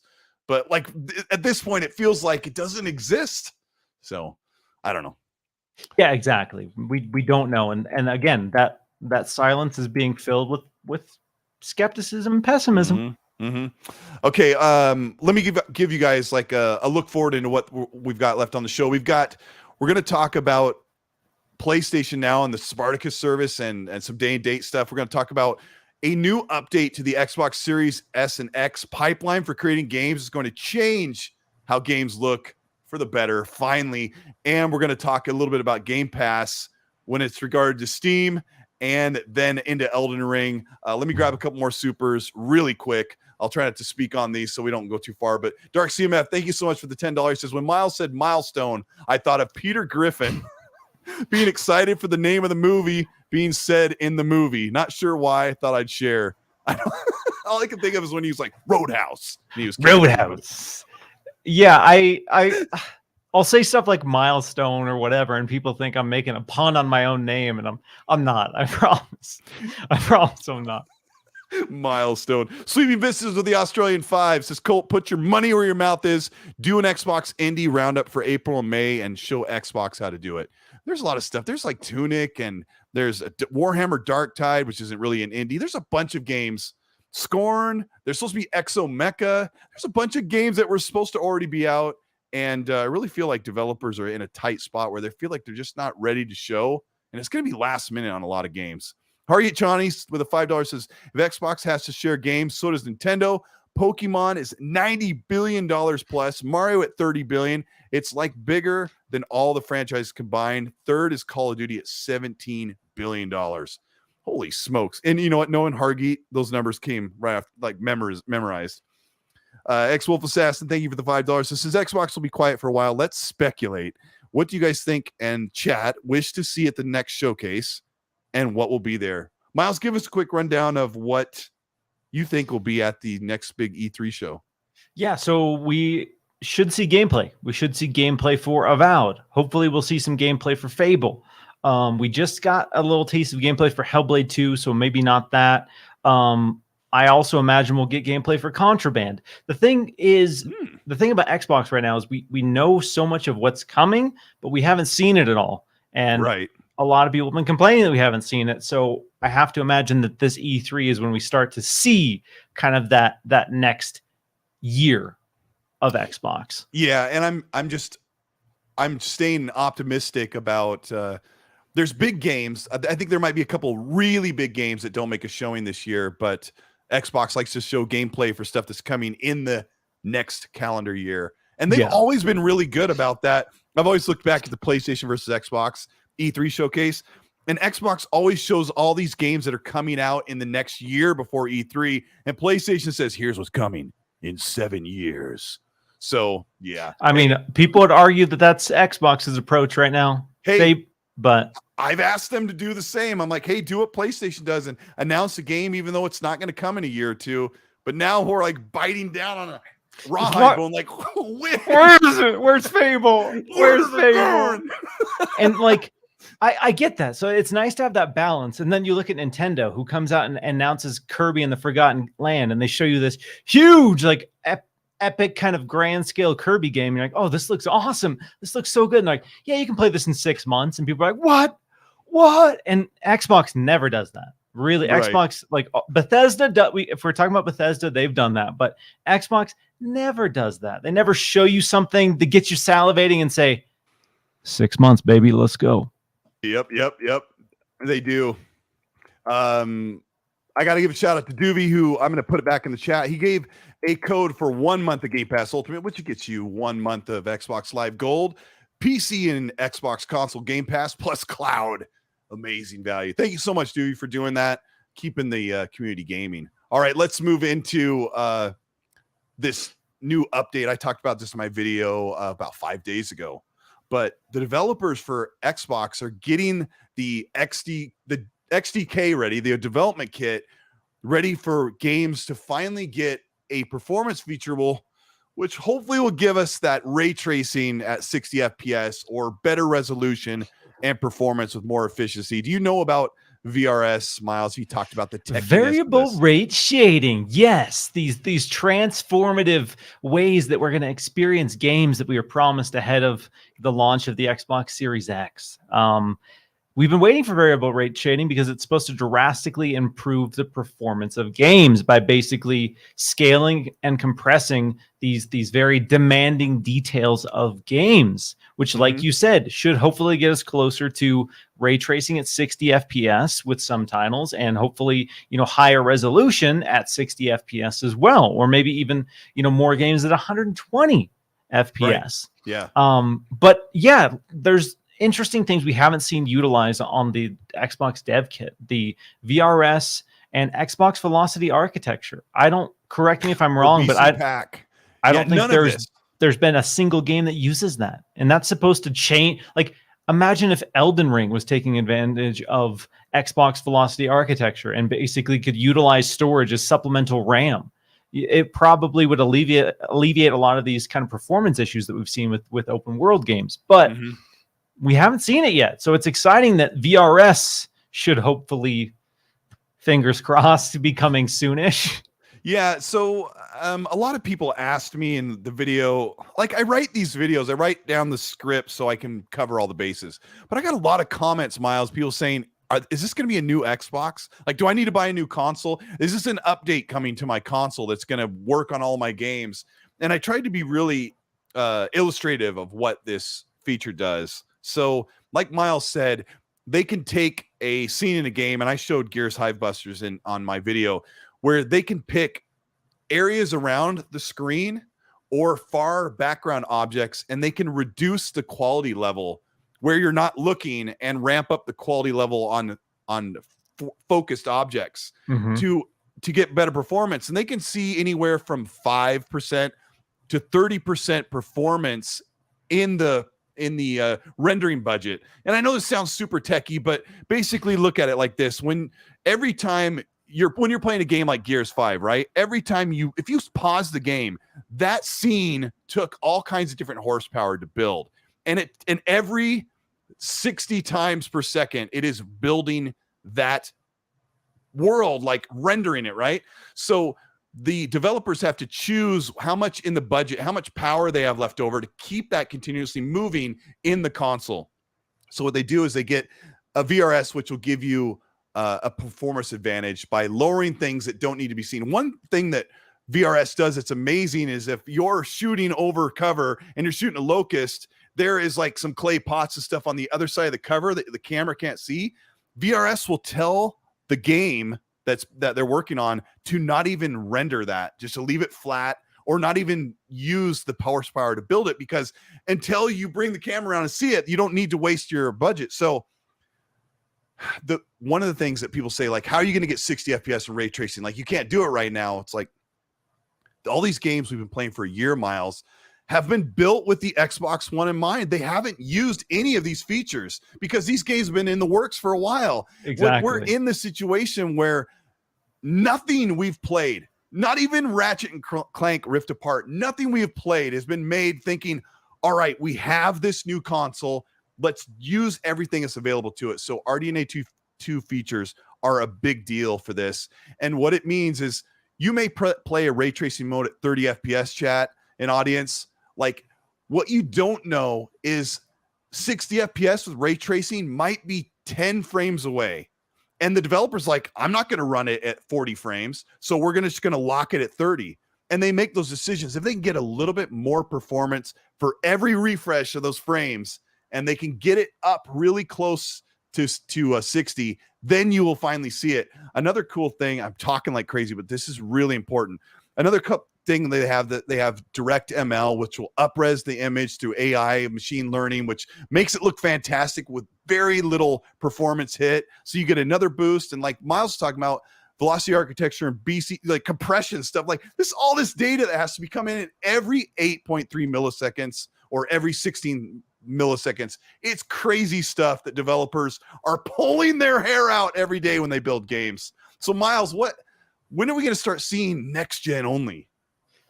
I think, obviously with Unreal 5 kind of coming up on the horizon, titles like Hellblade 2, yep, I think that's probably when we'll start seeing more of these widely implemented, are the games that were natively built on Unreal Engine 5. Because the exciting thing about a console like the Series X is it was built with a lot of state-of-the-art technology.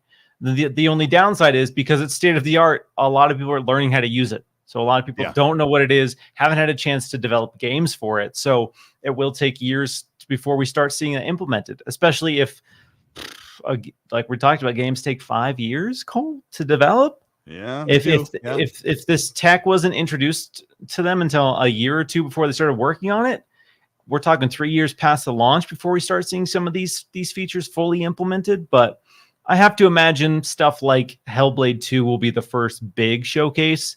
I don't know if we've gotten confirmation on the engine that Avowed's using. I don't believe it's Unreal 5, but correct me if I'm wrong there. What was Outer Worlds? Is an Unreal Engine 4 game, right? Yeah, I imagine it's similar to that. I mean, we've heard that Xbox studios are almost all of them are working on Unreal Engine 5. A lot of them, besides Forza and Halo, who have got their own engines and Playground. So yeah. So hopefully in the next couple years. So do you get a lot of crap about the performance of how PS5 games run or look compared to Xbox over this past year on multiplats? I've seen people frustrated about it. Yeah. Mm-hmm. So because on paper, Xbox Series X is supposed to be the most the more powerful console. Yeah, one of the on social media, they're saying that this is like the Xbox Series X is like the PS3 of this generation. It's really powerful, but developers can't unlock that potential. I fully disagree with that, because actually what we've seen is most games get patched and run at a higher resolution with closer frame rate. Also, Xbox has VRR, which is not just a crutch, Miles. It's actually essential for high-end 60 FPS plus hardware. Like, all PC users use G-Sync, FreeSync, VRR. Like, Yes. they have to, because they do not want frame rates out of sync with the display at that high refresh rate. So it's something, that's why it needs to come to PlayStation. But it's that development kit. Xbox made a new development kit, and the developers are so frustrated. They're following the instructions. They're not getting the power out of it that they're supposed to. It's totally on Microsoft on that for reinventing the wheel this late in a launch for a new console. So I'm saying that for the audience to hear, because somebody's going to ask you, someone's going to make fun of you, like you built the console. But that's what's going on. So yeah, we're in a world where the PlayStation architecture is very similar to PlayStation 4, and so the scalability is way easier for developers, because they can basically say, I understand how this works and it's more powerful, so I can just rapidly scale up without drastic changes. But there we go. Oh, there we go. Some Elden Ring action. But yeah, I'll get it ready. With Xbox, like you said, it is new. It's fundamentally different in a lot of ways. So people have to relearn that. And again, it's one of those times where a game might launch in a rougher state on Series X and it gets patched and updated and fixed as they understand it. But yeah, there's definitely a learning curve, and we're definitely witnessing that. Yeah. So we'll see. And like when big games come out, like the Cyberpunk patch and Elden Ring, and there's like a disparity of how they run, just enjoy the games as they are. They are always getting worked on and fixed. Miles and I are ready to talk Elden Ring, and I'm going to show this footage, and it might be choppy. I use StreamYard, which is how I host this show for you guys on YouTube. And this is the XNC podcast, and thank you all for being here. Over 700 people watching. This footage will run at 30 frames because of how this program works. But I'm going to show some of this footage of me playing, hitting Xbox record that, and then there's a little trailer at the end. But let me just start off, Miles, by saying, I heard you talk about Souls for the past year solid, right? You've been like on your soapbox about the Souls games, and I've never cared one bit. I never wanted to play. I tried Sekiro for an hour, got killed, and said, forget it. But Elden Ring grabbed me. I can't even believe it. How did this happen, Miles? It's what's so exciting for me is seeing so many people like you. I remember talking to you ahead of this, and you're like, I don't really care about Elden Ring, dude. Like, I know what From Software games are.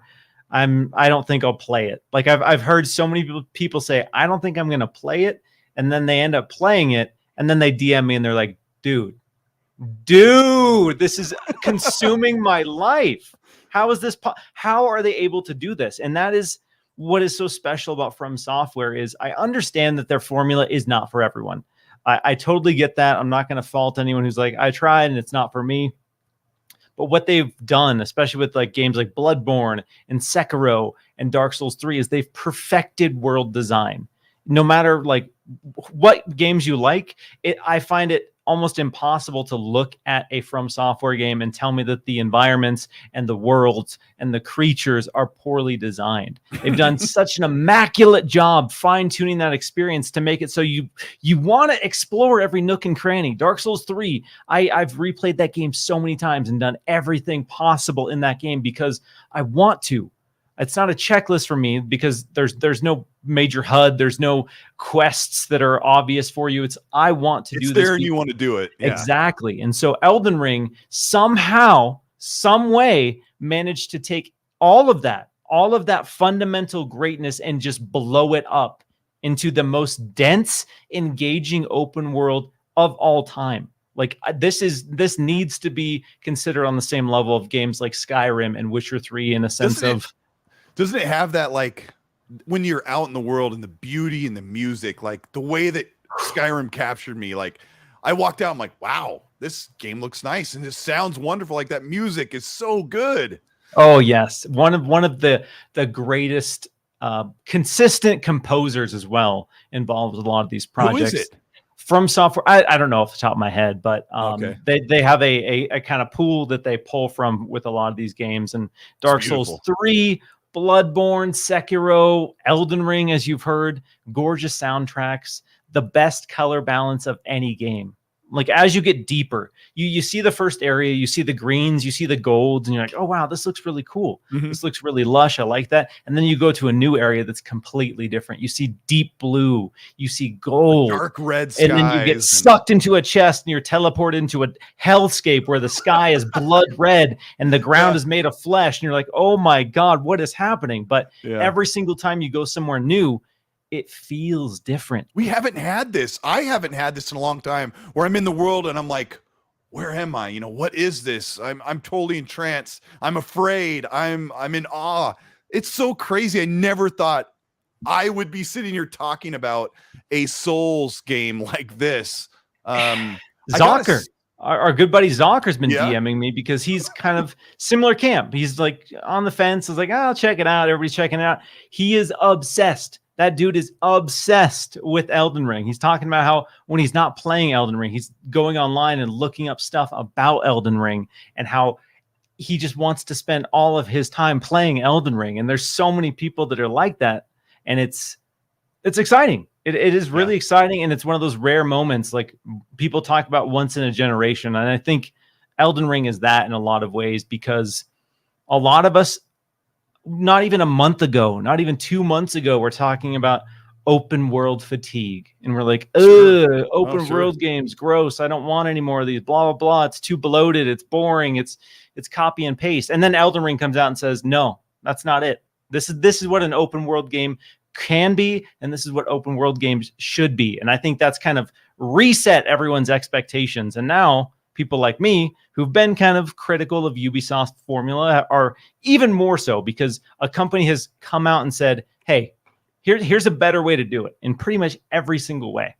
Yeah, and I was just playing Horizon Forbidden West days before this game launched, and what I really liked Horizon Zero Dawn, and I was like, because I think I played that game in 2018. Might have been 2019 when I played through it all the way on my PlayStation, and I'm like, I feel like I just did this. I just did all this. I was Aloy, and of course you could say the same thing with Gears 4 or 5, but I really feel like Horizon Forbidden West didn't do a lot of changing what that open world was. Sneak around, fight the dinosaurs, the robots, go into these areas and these villages, and I really liked the game, but like when I loaded up Elden Ring, it was such a difference. Like I've played open world games, but how do I say it? The intention of everything. Every enemy wants you dead as soon as possible. And every strike or every move is so deliberate. There's something about, we talked about Fallout early on in the show. The first few hours or first 5 or 6 levels of being in a Fallout game are so harrowing. You're so weak and everything wants to kill you and make you sick and destroy you, and you don't have a lot of resources. You're struggling to get that level up so that you can get a little bit more advantageous in this scary world. And I haven't had that feeling in a long time. Even Fallout 4 didn't really do that as much as the older games did. Elden Ring makes me feel like every move I make is so important. And I think it's why people are so arrested by this game right now. Yeah, because every time you see a new creature or a new environment, you're not sure how to react or what you should be doing because some of the stuff in this game is terrifying. And the general rule of a From Software game is if it's big and scary looking, chances are it is big and scary and it will hurt you. And it's kind of cool to have those encounters where you stumble upon a new creature or you go into a cave and then all of a sudden from within the darkness is this monstrosity that you've never seen in any video game ever, and you have no idea how you should react or what you should do. And then all of a sudden this thing is breathing a cloud of death gas at you and you're just dying instantly. And there's this kind of mystery and intrigue with all that of understanding these mechanics and trying to overcome these obstacles. When Jeff was on my show, we were talking about how the beauty of this game is you're not a badass out of the gate. You're not out of the gate, you don't get that power fantasy of just walking in and killing everything. You are just an average schmuck in this world. So you come out of the gates of Elden Ring and everything can and will beat your ass. And there's something kind of satisfying about having your own anime redemption arc, because you come out of the gate and you're pathetic and weak and you're dying. And then all of a sudden you are that badass. All of a sudden you're coming back to this enemy that was beating you up, and you steamroll it and you get to just conquer it, and you get that sense of satisfaction. And yeah, I think the greatest strength of Elden Ring is the fact that it gives you a world that makes you want to explore everything. And when you do, you're rewarded for everything, whether it be experience, whether it be levels, whether it be new gear. Every time you go off the beaten path, there is something cool, and very, very few open world games do that. Yeah, it's I didn't really know what I was doing. Like, somebody told me, like, don't be afraid to die. And I'm like, because when you die, there's a heavy cost. And so I kind of had to tell myself, oh, I have to go down to that dungeon. I don't want to, because I don't want to die. And I have to tell myself, it's okay, because if you die, you can go back and grab your runes. And there aren't many games like this where when you die, you lose all of your progress. Like, it's sitting down there in a bundle. For people who don't understand the mechanic, once it was explained to me that every time you kill an enemy, you get a little bit of XP that's kind of banked in your pouch. And once you get to a safe place, you can turn that in to a level up.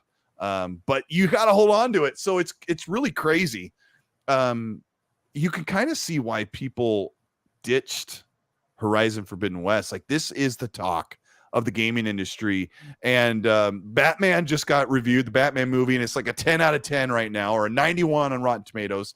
And Elden Ring, like, two massive franchises, just like won over everything. It's crazy. Yeah, it's like I talked about in my review being kind of skeptical of From Software transitioning into the open world, because for me, Dark Souls 3, one of my favorite games of all time. In my opinion, one of the best RPGs ever made by a lot.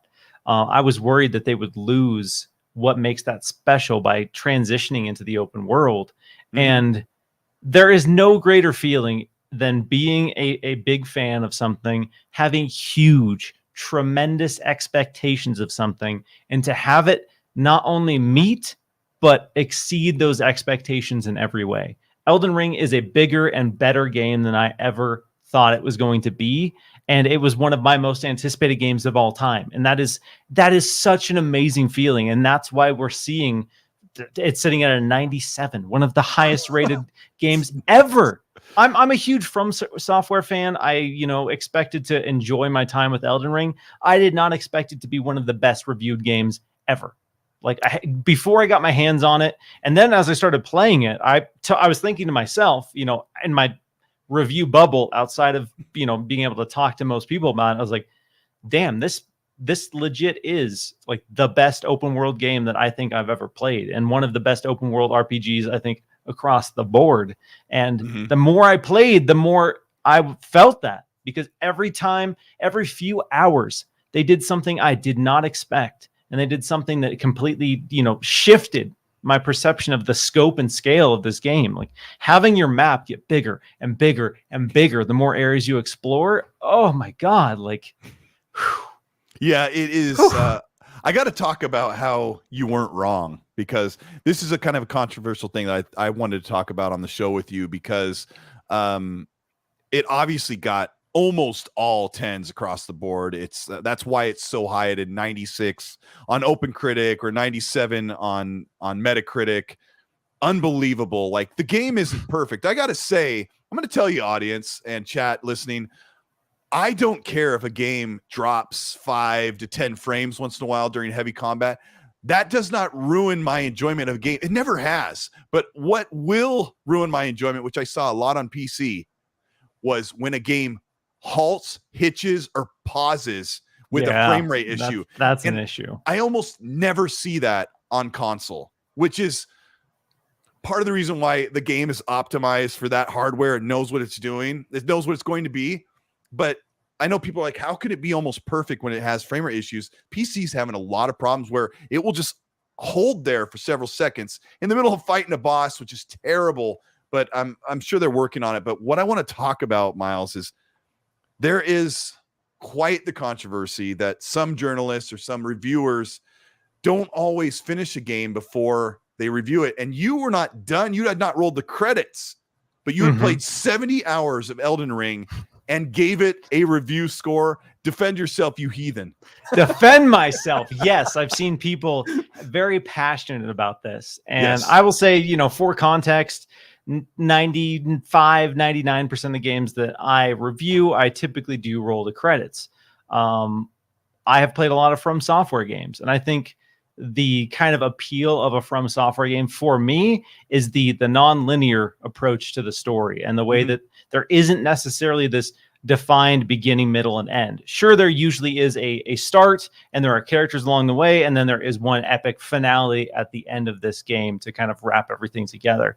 I talked about it. The game is absolutely massive, way bigger than I thought it would ever be, and it got to a point where I just wanted to see everything. I was playing this game for me at this point, and you know, I understood that I was at the end boss. I could go to the end boss. I could roll credits. I could start over if I wanted to, but I wanted to go do all of the side things, do everything, really take everything in, because that's the way that I would play this game normally. And so that's how I approached the review. I talked about the world. I talked about the gameplay. I talked about what makes this experience so special. And yeah, for some people, they want to say like, well, you should do the main path. You have to finish the main path.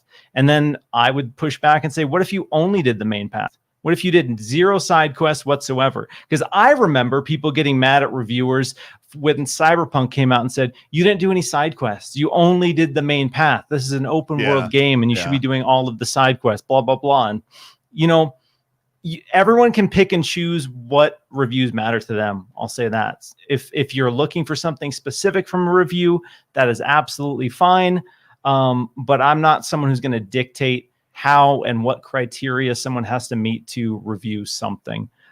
If me playing 71 hours of Elden Ring is not enough for you to take my opinion about this game and this world seriously, okay, I'm sorry. You can find somebody else. But I was very confident, very thorough, very detailed about the things that I discussed. Yeah. And in my review, I was not talking about, you know, the story for spoiler reasons, obviously, but also that wasn't what I necessarily loved about this game. And it's not what I've traditionally loved about From Software games in the past. Okay. I mean, it's so funny because game reviews are always an opinion of that person, and you have to watch the review or read the review and get where they were coming from the review. But Mike Rose, who is an indie developer who's worked with Xbox and Game Pass, said that he probably finishes 10% of his games. I didn't know that before, but personally, I wouldn't be mad at Mike. I think Mike's hilarious, great guy. I would just not follow his review score as closely as I would someone like ACG or SkillUp, who I've watched a lot of the reviews. And I always tell people, if you find yourself lining up with a reviewer, keep an eye on their reviews and exactly continue that way. There's something else I was going to ask you about that. And it's so funny how I can't remember. So you gave it a 5 out of 5, which, are you guys on Metacritic? We are. Yeah. Yep. We are on Metacritic. Awesome. Yeah. Okay. So that translates into a 10 out of 10. Let's see if I can remember what I was getting at, but I was kind of like talking to some people about your review, and I'm like, well, he wasn't wrong. That's why I wanted to say, let's find out if you're wrong. Like, Miles is right. The question was like, what happens if Miles got to the end boss, the end boss was dumb or cheap, and then the ending wasn't great? Then, like, is there some merit to that? Yeah, I mean, yeah, if we want to start going down the technicality rabbit hole, like what if you played a game where you could technically beat the mainline story in 4 hours? Like what if there was a side quest where you could go and just beat the game right away? And again, like, sure. Yeah, what if at this point the final boss could be just a floating turd with 0 animations, and I would still give this a 5 out of 5. So again, if that's the case, sure, yeah, maybe the ending isn't what everyone wants it to be, but He's like, I am Turd Man. Yeah, those arguments, in my opinion, are oftentimes directed in bad faith. But again, if that matters to you, then that's fine. I'm not saying it doesn't have to matter to you. My personal stance is, don't police something. Don't police the way that people play and talk about video games. Yeah. So. Well, yes. I keep reminding people, like, these are like this, it's like people say Horizon Forbidden West is a 9 easy. I'm like, yeah, it is. I want to tell people that, right? Someone goes, it's an 88 Metacritic, and they're like, it's a 9, it's a 90 easy. I'm like, you're right, it is. It got lots of 90s. And if it's a 90 to you, it's a 90. And like, let me say something crazy. Like Crackdown 3, I gave it a 7.8. I loved the campaign. I did not like the multiplayer at all. The campaign was worth every penny for me. I loved it. I was actually playing it last night with my kid and having a great time. Like, the review is for you. The question I was going to ask, Miles, is talk to the audience here about the review embargo, because this is one thing. Like, somebody told me, like, why didn't Miles just play 30 more hours and roll the credits? Can you explain about the review embargo? Like, when did the code come in? How many days did you have? How much time did you think you needed to produce a review after you're done playing? Yeah, people don't understand that. Yeah, so I've done a lot of reviews for Windows Central, and usually the embargoes are tight. Stuff like Tales of Arise, I had 5 days, I think, to turn that around. Big game. That game I loved, but I had to finish the 55-ish hour campaign in that window and get the review written up for that. And that was a game in my eyes that was about the story and about the experience. And I needed to see the climax of this ridiculous anime nonsense to justify my experience with that. Like 10 hours a day of playing in a 5-day period. Yeah, not even counting your time to produce a review. And then Elden Ring, similar. Got the code Wednesday, and then got the code late Wednesday, and then the embargo lifted basically Wednesday, first thing Wednesday morning. So 1 full week. Okay. Yeah, just about a week there.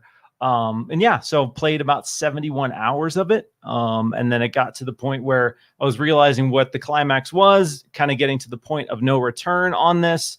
And then, that's when I decided I've seen pretty much all of the areas of the game, all of the major bosses of this game. I haven't rolled the credits on it, but for me, I want to continue playing this, and I want to have something out for people who are interested in getting an idea of what this game is ahead of the launch on Friday. Yeah, and that's the difficult part. Not a lot of people understand, and I've done some reviews, and I don't love doing them. Full disclosure, because you're under the gun. Like, Miles was playing probably playing Elden Ring 8 to 10 hours every day, trying to crank through the content.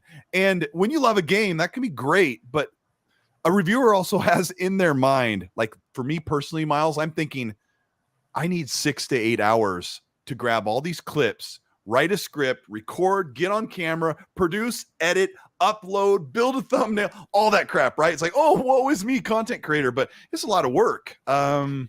Yeah, I literally did not have time to do video for it. There was no world. And to the people that somehow did video for it, kudos, because like I was playing this at least 12 hours a day.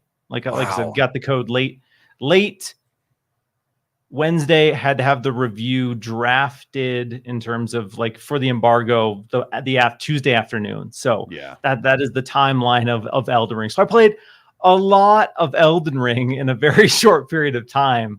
And that's just kind of the process. So it's, worth having a conversation about the overall process. And if people have issues with that, it's not an ideal system for a lot of people.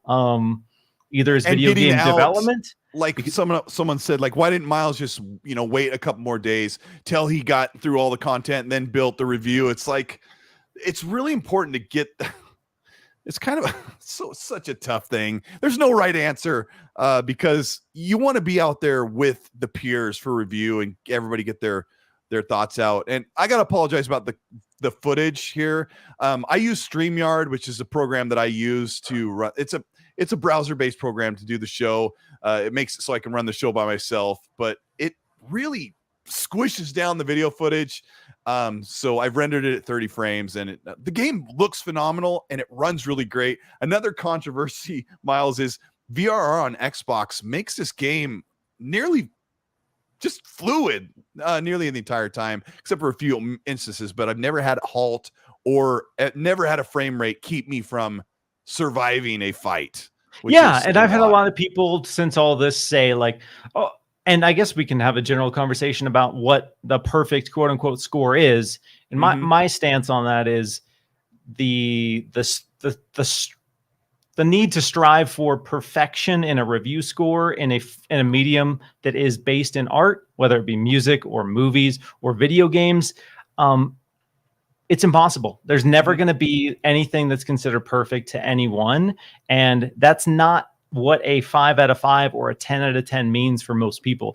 Because again, yeah, sure, the frame dips 5 to 10 frames per second on Series X. In my experience, I was playing on Series X with VRR, and that did not impact the frame drop never impacted my enjoyment of the game. And for me, it wasn't even worth mentioning in my review because it didn't matter. When it rained, sure, I did notice a little bit of kind of frame drops, but that I did too. It did not hurt the overall score for me. It did not impact the overall experience for me. And this fixation with, well, this game isn't a locked 60, so it can't be a 5 out of 5.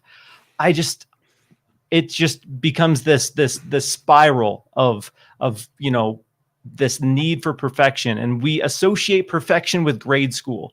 And we are beyond grade school. We are past that. Yeah. There's no such thing as a perfect game.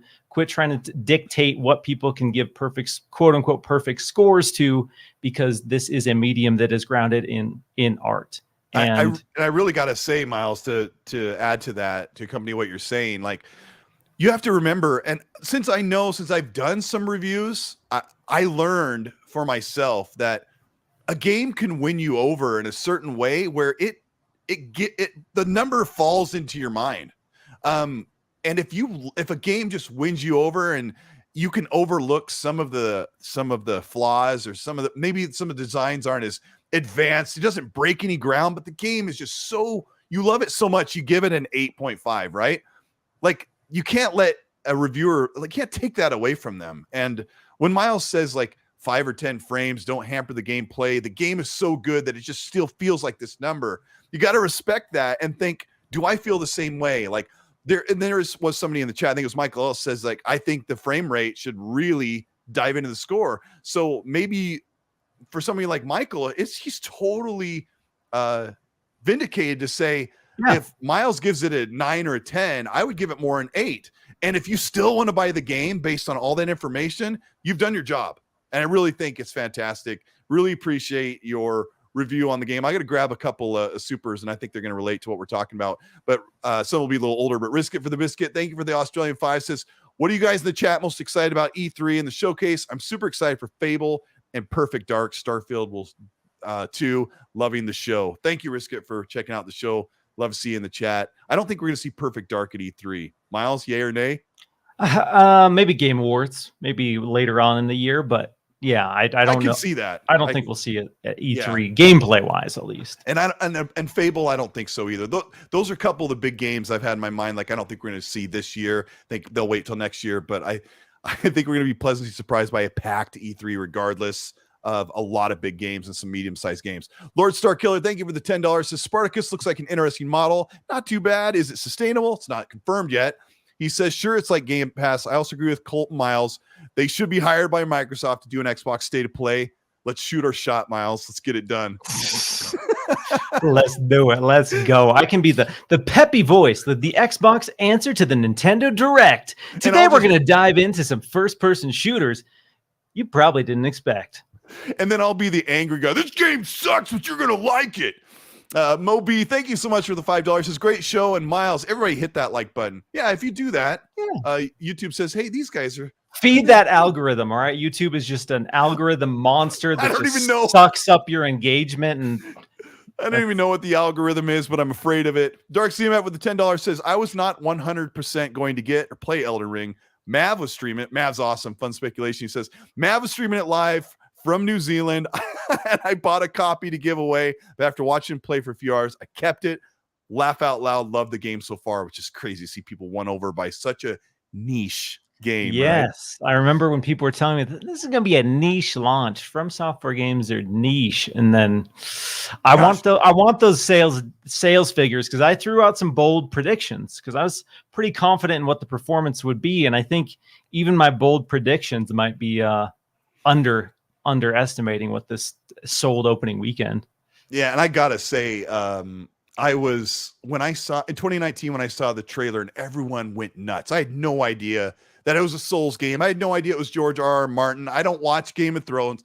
Totally out of like I listen to people talk about this like it was the second coming of sliced cinnamon bread, like it was the second coming of a Seattle dog with cream cheese, a sriracha. Whew, and I was just like, boy. And I was like, yeah, whatever. It has become a huge community fire. Oh man, I love it. Let's see. We got Donataku. Oh, we got Hargi Chani. I'll get to Donataku in a second. With a $10. Hargi, you're amazing. Look at him showing his face. Look, he's so handsome.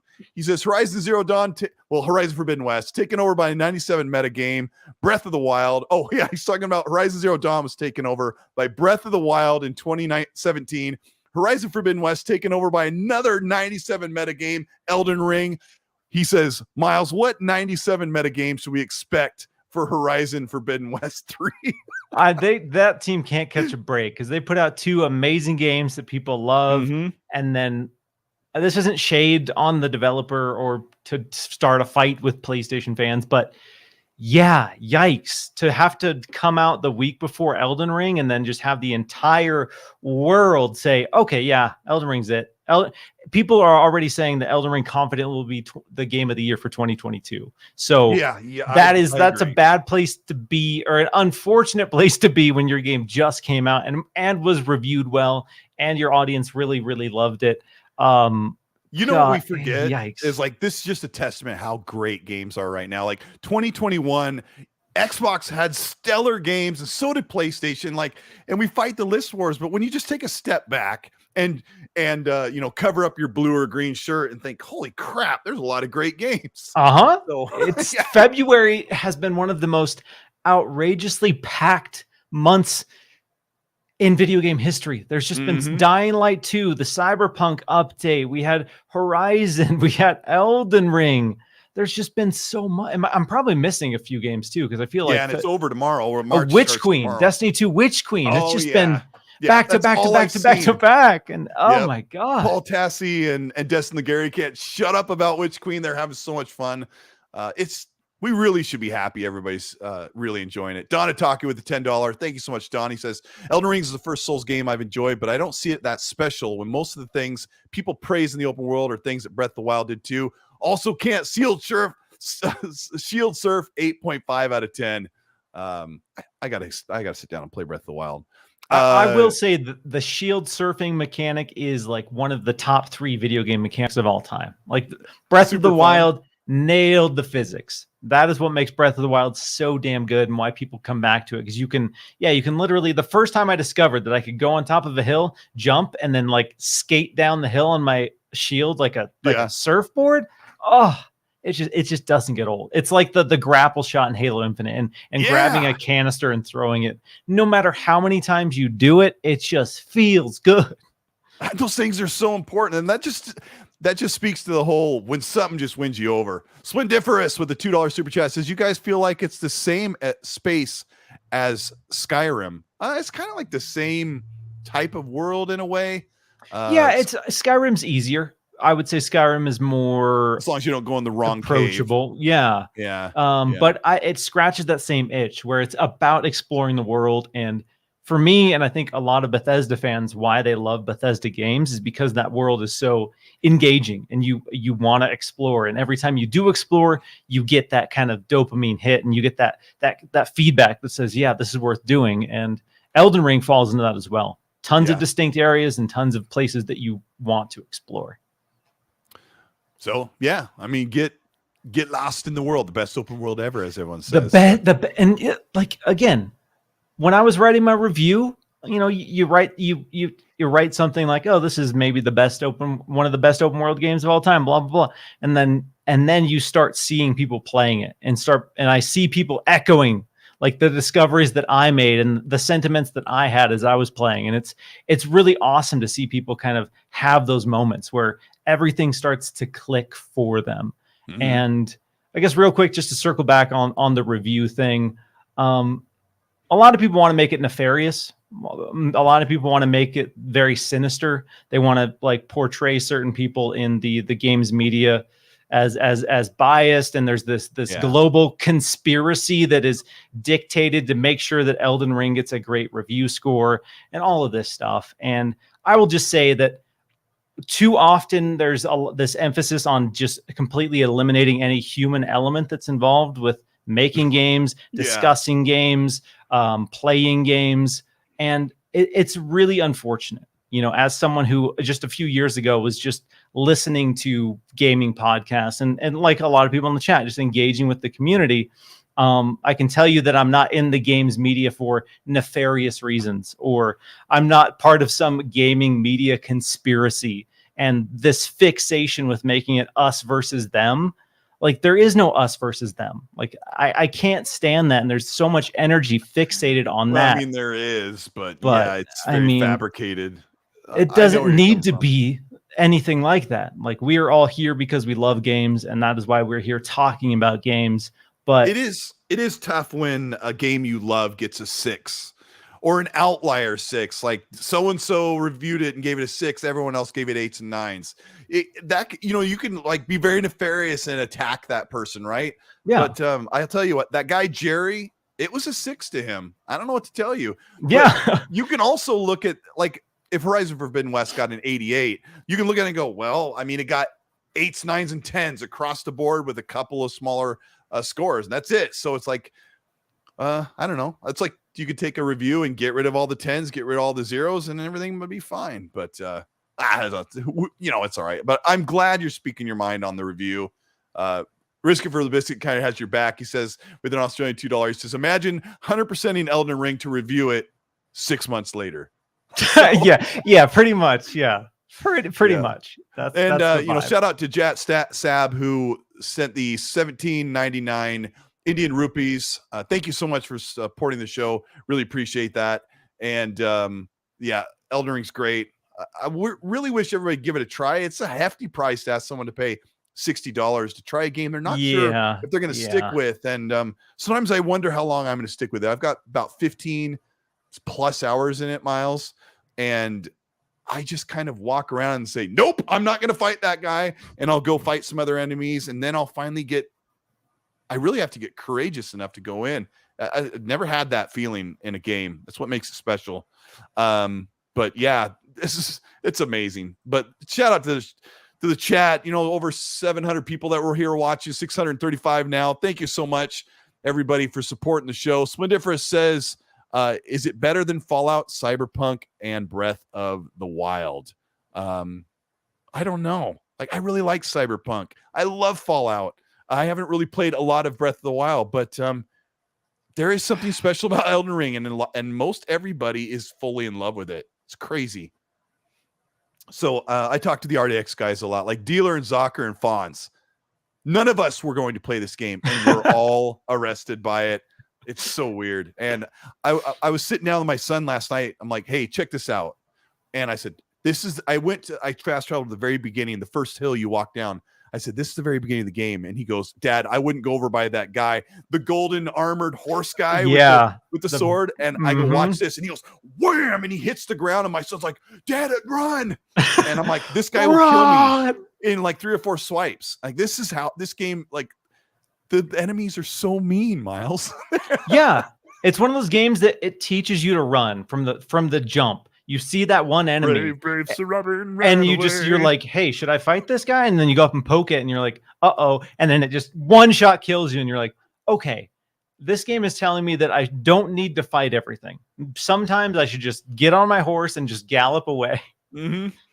Yeah, it is something else. And so it's so weird, guys. I was playing the game today before the show, and I went up and I'm like, have I been up here? And I ended up going toward the main first boss. I had never been over there because I've been out and around and organically moving around the world, doing what I could and into dungeons. And I went up and a little cutscene trigger. I'm like, oh, I haven't seen this before. I haven't had a cutscene start up because everything was always happening in real time. So I went to Margit, the first main boss, and I died like 12 times in a row. Couldn't get anywhere past a quarter of his health. No, not even close to getting a quarter of his health left. Got most of his health down. Failed over and over and over. And then that was last night. And then this morning I played, lost once, respawned, and then beat him. And I don't know how to say this because not a lot of games are this difficult, but I was like, yes, really loud because it was a real accomplishment. And I knew what people meant, even though I'd beaten lots of tough enemies in the game, but beating that guy that beat me 12 plus times, when everyone says, when you overcome that obstacle, it is so rewarding. And that you don't often get the endorphin rush from video games when you play so many of them, right, Miles? Yeah, it's one of those games. And again, I get that it's stressful. I get that it's hard for certain people, but yeah, there were bosses in this game that I was getting my ass beat. As someone who's played and beat every From Software game, is very familiar with the difficulty. I was getting worked, and I was like, oh my God. And then I would get a little bit closer every single time. And then that moment when you have a sliver of health left and you take down the boss, it's almost impossible not to stand up out of your chair and celebrate the victory. You, this average schmuck, took down this giant beast. All right. And there's no greater feeling in the world than just being an average person and taking down something that seems impossible. My character looks like a regular dork from Monty Python and Search for the Holy Grail. So taking down a big boss that's 5 times bigger than me feels like a big deal. It's absolutely phenomenal. So yeah, get out there and get a chance at the game. If you have a game share partner that bought it, load the game up, get your butt kicked. Dip your toes in. It's one of those games where I can't guarantee that everyone will love it because I fully understand why people don't. I had my wife try it the other night because she tried Dark Souls Remastered and she played Dark Souls Remastered for 30 minutes and she's like, no, big no, hard no. Yeah. And I'm like, okay. And then I installed Elden Ring on the Series S in the living room. Like, hey, I want to get your perspective as someone who doesn't play From Software games, didn't really like Dark Souls. And she played the tutorial cave and she was like, I'm good. I'm done. Yeah, and so, sure. Again, I do get that it's not for everyone because it is a very different RPG in a lot of ways. But if you do love open world RPGs of any capacity, especially Witcher 3, I think if you are a diehard Witcher 3 fan who's been on the fence, this is definitely worth your time. Also, if you love Skyrim, definitely worth your time. But just remember the enemies are way harder to kill than you will encounter some really tough enemies in Witcher that you're not quite prepared for. And if you're patient, you can get them early. But yeah, nothing is like this. The creator of these games is a jerk. Miyazaki, he's bold on his vision. He's bold on his vision. Held true, right? He has. And again, even with all the conversations, he came out recently and said, we're going to keep making difficult games for some time. So that's the vibe. And I get it. It's maybe not for everyone, but this is the most approachable From Software game, but that's not going to win over everyone. We've gotten soft, Miles, because I played on the NES when I was a youngster, and games like Ninja Gaiden and other games were brutally difficult. There's classics like TMNT, the Turtles game, Ninja Gaiden, which are absolutely brutally difficult. And back when I was young, I would play those over and over and over and keep the console on overnight because you couldn't save, and you persevered and you made it through. And I feel like as we got into the 90s, through the 90s and 2000s, games have allowed you to make your way through and roll the credits. You get to the final boss and they're not as horrible as they used to be in most games, right? I played games where I can dodge, I can juke, I can block, I can parry, and I'll make my way through and I'll just outspeed the enemies. It's not happening in this game. But Miles, I'm so glad I had you on the show to talk about this game and talk about the review process and kind of give people an insight, and so much stuff going on for Xbox. And hopefully they'll listen about, getting another event out there to talk about what's going on. But you've got a lot going on your channel, and this is the moment where I want you to tell everybody what you have in the works, what you can talk about, what's coming to Windows Central Gaming, and you're doing podcasts. Do it, sell those and tell people. Roll out the red carpet for me, Colt. No, Colt, first and foremost, thanks for having me on, dude. Love just hanging out, talking Xbox, talking video games. If you want to get a hold of me, you can follow me on Twitter at MilesDompierre. Most of my work is over at Windows Central. So I did a review for Elden Ring recently. I did our review of the Steam Deck. If you want kind of detailed thoughts on that, I wrote a lot of words about the Steam Deck. Coming up, Jez Corden and I have rolled out a show called Checkpoint, which is basically like a weekly news show that breaks down Xbox stuff. We had an episode go up last week before last, and our next episode is this week. So if you're curious or interested in more bite size, the goal here is 15 to 20 minutes. Jez wouldn't stop talking in episode 1, so it ended up being like 30 minutes. But that's the goal, 15 to 20 minutes there of kind of the biggest news beats of the week. And yeah, that's about it. That's about it for me. Awesome. Yeah, I'm looking forward to that. We didn't talk about Steam and Game Pass and the Steam Deck. Maybe we'll have to save that for another time, but there's a lot of speculation on there and maybe a lot of smoke that we'll have to get into later. Wolf Assassin with the $5 super chat says, don't worry, people will be excited since FromSoft will announce their next game at E3. Sekiro came out in 2019 in January. Elden Ring announced at E3 2019. So maybe they've got something else, but we'll see. I'm excited to maybe drop into these other games now that I've kind of found a new game genre I can play. Yeah, I'm excited. Thank you so much, Miles. It's always so good having you on because we can just talk. I feel comfortable. We can just like roll through the news, and the chat loves seeing you on. So I really appreciate that. Thank you so much for checking out the show. This will go on demand on Spotify and Anchor, a place that puts it on 7 different podcast platforms. So if you didn't check it out or you're checking it out right now with your earbuds, that's amazing. And speaking of earbuds, I got a whole new PC. So while I bought a new PC this year, and then I got COVID, and while I was down and out and couldn't do the show and couldn't make a video, I set up the new PC. One of the problems is I can't get my earbuds linked in, so I'm going to have to check in with Asa from Game On Daily, have him help me fix it. But I do not like wearing big headphone cans on the show because, look, I have great ears. These are amazing. Show them ears off, boy. Yeah, I mean, I've got big, gigantic ears, and I want you guys to see them, and I want to be more comfortable on the show. But, Miles, you're amazing. I will get your channel and your handle for Twitter in the description when I post it up there so people can follow. You guys are amazing. If you want anything else, let me know. But this has been a great show. We're going to get out of here. Have a good night. And, play some Elden Ring. Get good, you scrubs. All right, don't gatekeep, Colt. Don't gatekeep. No, but have fun. Enjoy it. And let me know what you're playing. We'll talk to you guys soon. We're out of here.